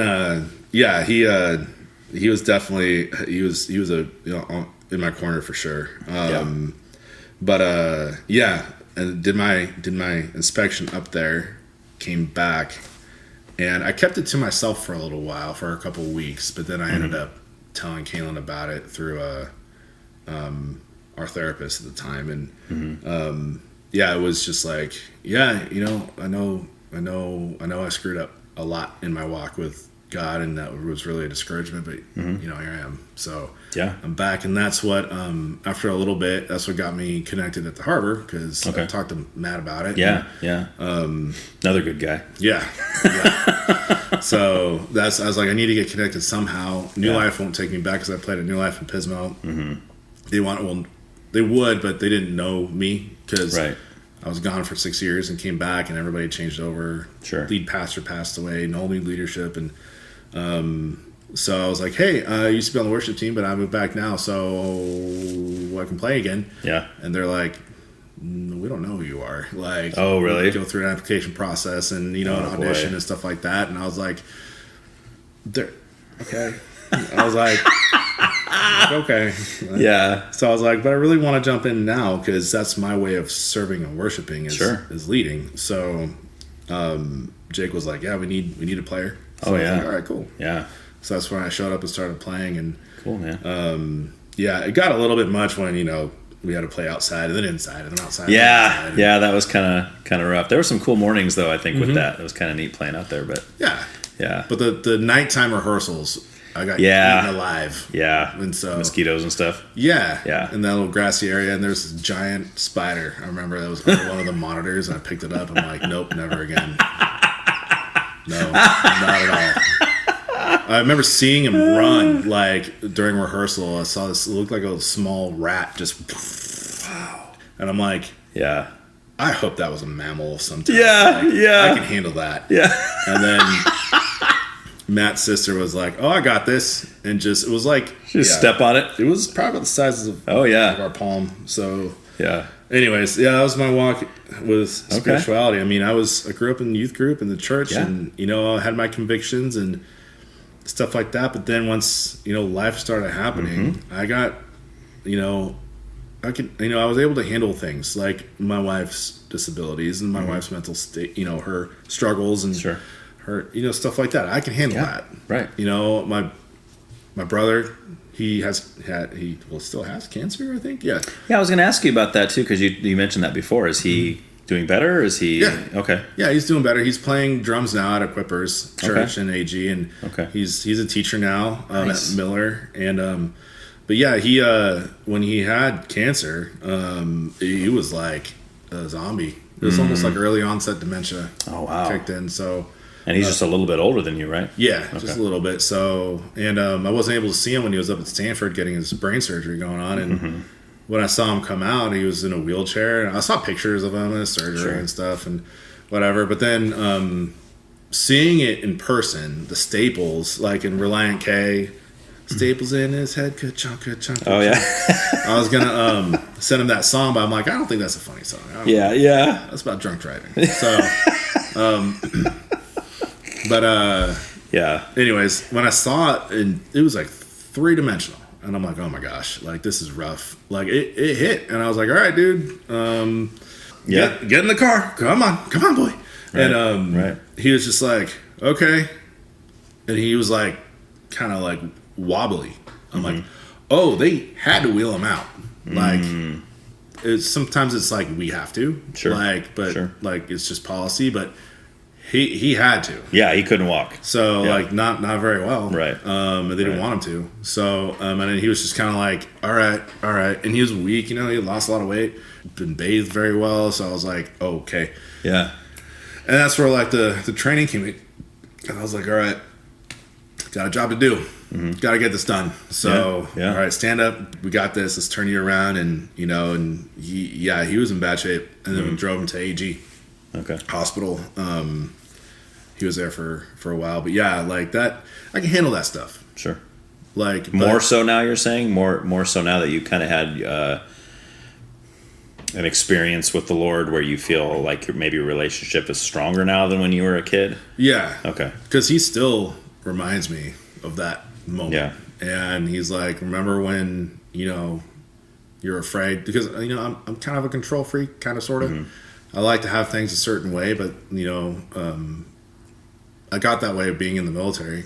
Yeah. Where, like, because we were always told, like, control the situation. It's law enforcement and humanitarian. So, like, we had to control situations however we needed to control them. Yeah. Like, kick, screaming, whatever, you're going to do what we tell you to do. If you don't comply, right. Like, you're going to get hurt. Like, yeah. I don't want to deal with it, but like, so I was always like, go in there and take charge. Go in there in a disaster. You are the one who shows up. Right. The Coast Guard is the overriding authority of an emergency, a disaster, of Hurricane Harvey, for example. Like, they show up and on the waterfront, they're like, what do we got to do? We got to take control of this. We got to mitigate the hazards. We got to assess the damage and situation, check out what the waterways are going, and then whatever we find out from there, we start fixing and changing things. Sure. Selecting and directing, like, oil spill over here, chemical spill over there, open up the waterway over there, don't let people over there, and you're making sure all that's happening. So that's part of being the federal on-scene coordinator's representative. And that's what we were trained to do. That's what I was trained to do. So, like, when I'm, like, doing that in my personal life, that's when things started going wrong. Right. And I just got angry. But now it's like, God's like, that was... remember there was another time I was still like, what the heck's going on in my life, God? Like, trying to find work, can't get work. I'm trying to get what's good, or viable work. Sure. Like, I'm here. I wish I could just go to a port city where I can make tons of money and stuff like that. But then ended up, God's like, I was like, how come all this stuff isn't working out? I'm trying to do the stuff that I did in the Coast Guard. Like, that's my skill set. That's where I got my degree in that type of stuff, and environmental sciencey type stuff. And I remember God saying to me, like, that was you for a season. Like, I needed you there for a period of time. Right. You said you were going to go in for a career. I just told you to join. Right. Where your plans and God's plans don't always match up. In fact, I in my life, they hardly ever match up. Right. He's got me doing something, but I think it's for some other reason, and it's not. It's because it's some different reason, Yeah. So I kind of had to take a step back and be like, yeah okay, you're right. Yeah, absolutely. We all can agree that you directed me to join. Yeah. However, I was the one who said I should have been in for a career. Yeah. And you were like, your time is done now. Yeah. And and look what ended up happening. Like, I'm financially stable because of it. I teach guitar lessons part-time, and I can provide for my family here. Yeah. As a homeowner. So it's like, it's awesome. Yeah, it's not viable. It's not the long game. Yeah, but I mean, it's awesome that and I think any Christian that's honest will say, especially people that grew up in the church, right? People that became Christians at a very early age. You almost have to have something like what you went through. You have to have somewhat of a crisis of faith, a time where your faith is tested, a time where you really start to examine, do I really believe this, or do I just believe this because my parents believe this, and I went to church as a kid and the pastor said this, and I'll tell my kids that all the time. You can't have my faith. I'll teach you all about it. I'll teach you all I know. I'll live the Lord in front of you. I'll teach you my testimony and how I came to the Lord. But ultimately, at some point in your life, most likely in adulthood, you're going to have to make that decision for yourself whether or not you're going to follow the Lord. Yeah. But yeah, well, unfortunately, we got to cut it, man. Yeah. So thanks, man. Thanks for coming. Thanks for sharing that, being so candid and sharing your story. That's really, really cool. I appreciate you. I love that. Yeah, I'm sure we could have kept on talking, man. Oh, always. Yeah, it's always the case. So I was thinking of like other things like. Thanks for listening. If you have any questions or comments, you can email me at whycan'twetalkaboutthat@proton.me. And if you haven't yet, please join the Why Can't We Talk About That podcast Facebook group. Please leave a review. This will help more people find the podcast. And again, I hope you have a happy Thanksgiving, eating lots of good food with your loved ones. Here's a clip from the next episode. Children are not being raised by their parents. Yeah. They're just not. And moms and dads, it's a responsibility. The father is the head of the house. Yeah. He should be spiritually leading the family. Yep. And here in California, it's hard because everything's dual income, and I think that's a direct result of feminism making women go to the workplace. They feel like they have to contribute, and now everybody has dual income, and now everybody has dual income prices. Yes. And dual income taxing. Yeah. And then nobody ever sees their kids anymore. Everybody's working way too much, and it's all destroyed. Yep. So there's a reason why so many elderly people get pushed into elder care homes. In other cultures, that's not the way things are. Right. The parents raise their kids, they have a strong connection their whole life, and then the kids take care of their parents when they die. Yeah. That's the way I believe the same thing. Yeah. Wow. And when You're not supposed to believe that. You're too young. Well, then I know, right? Your generation doesn't believe that kind of stuff. No, I'm not like the other girls. I can tell.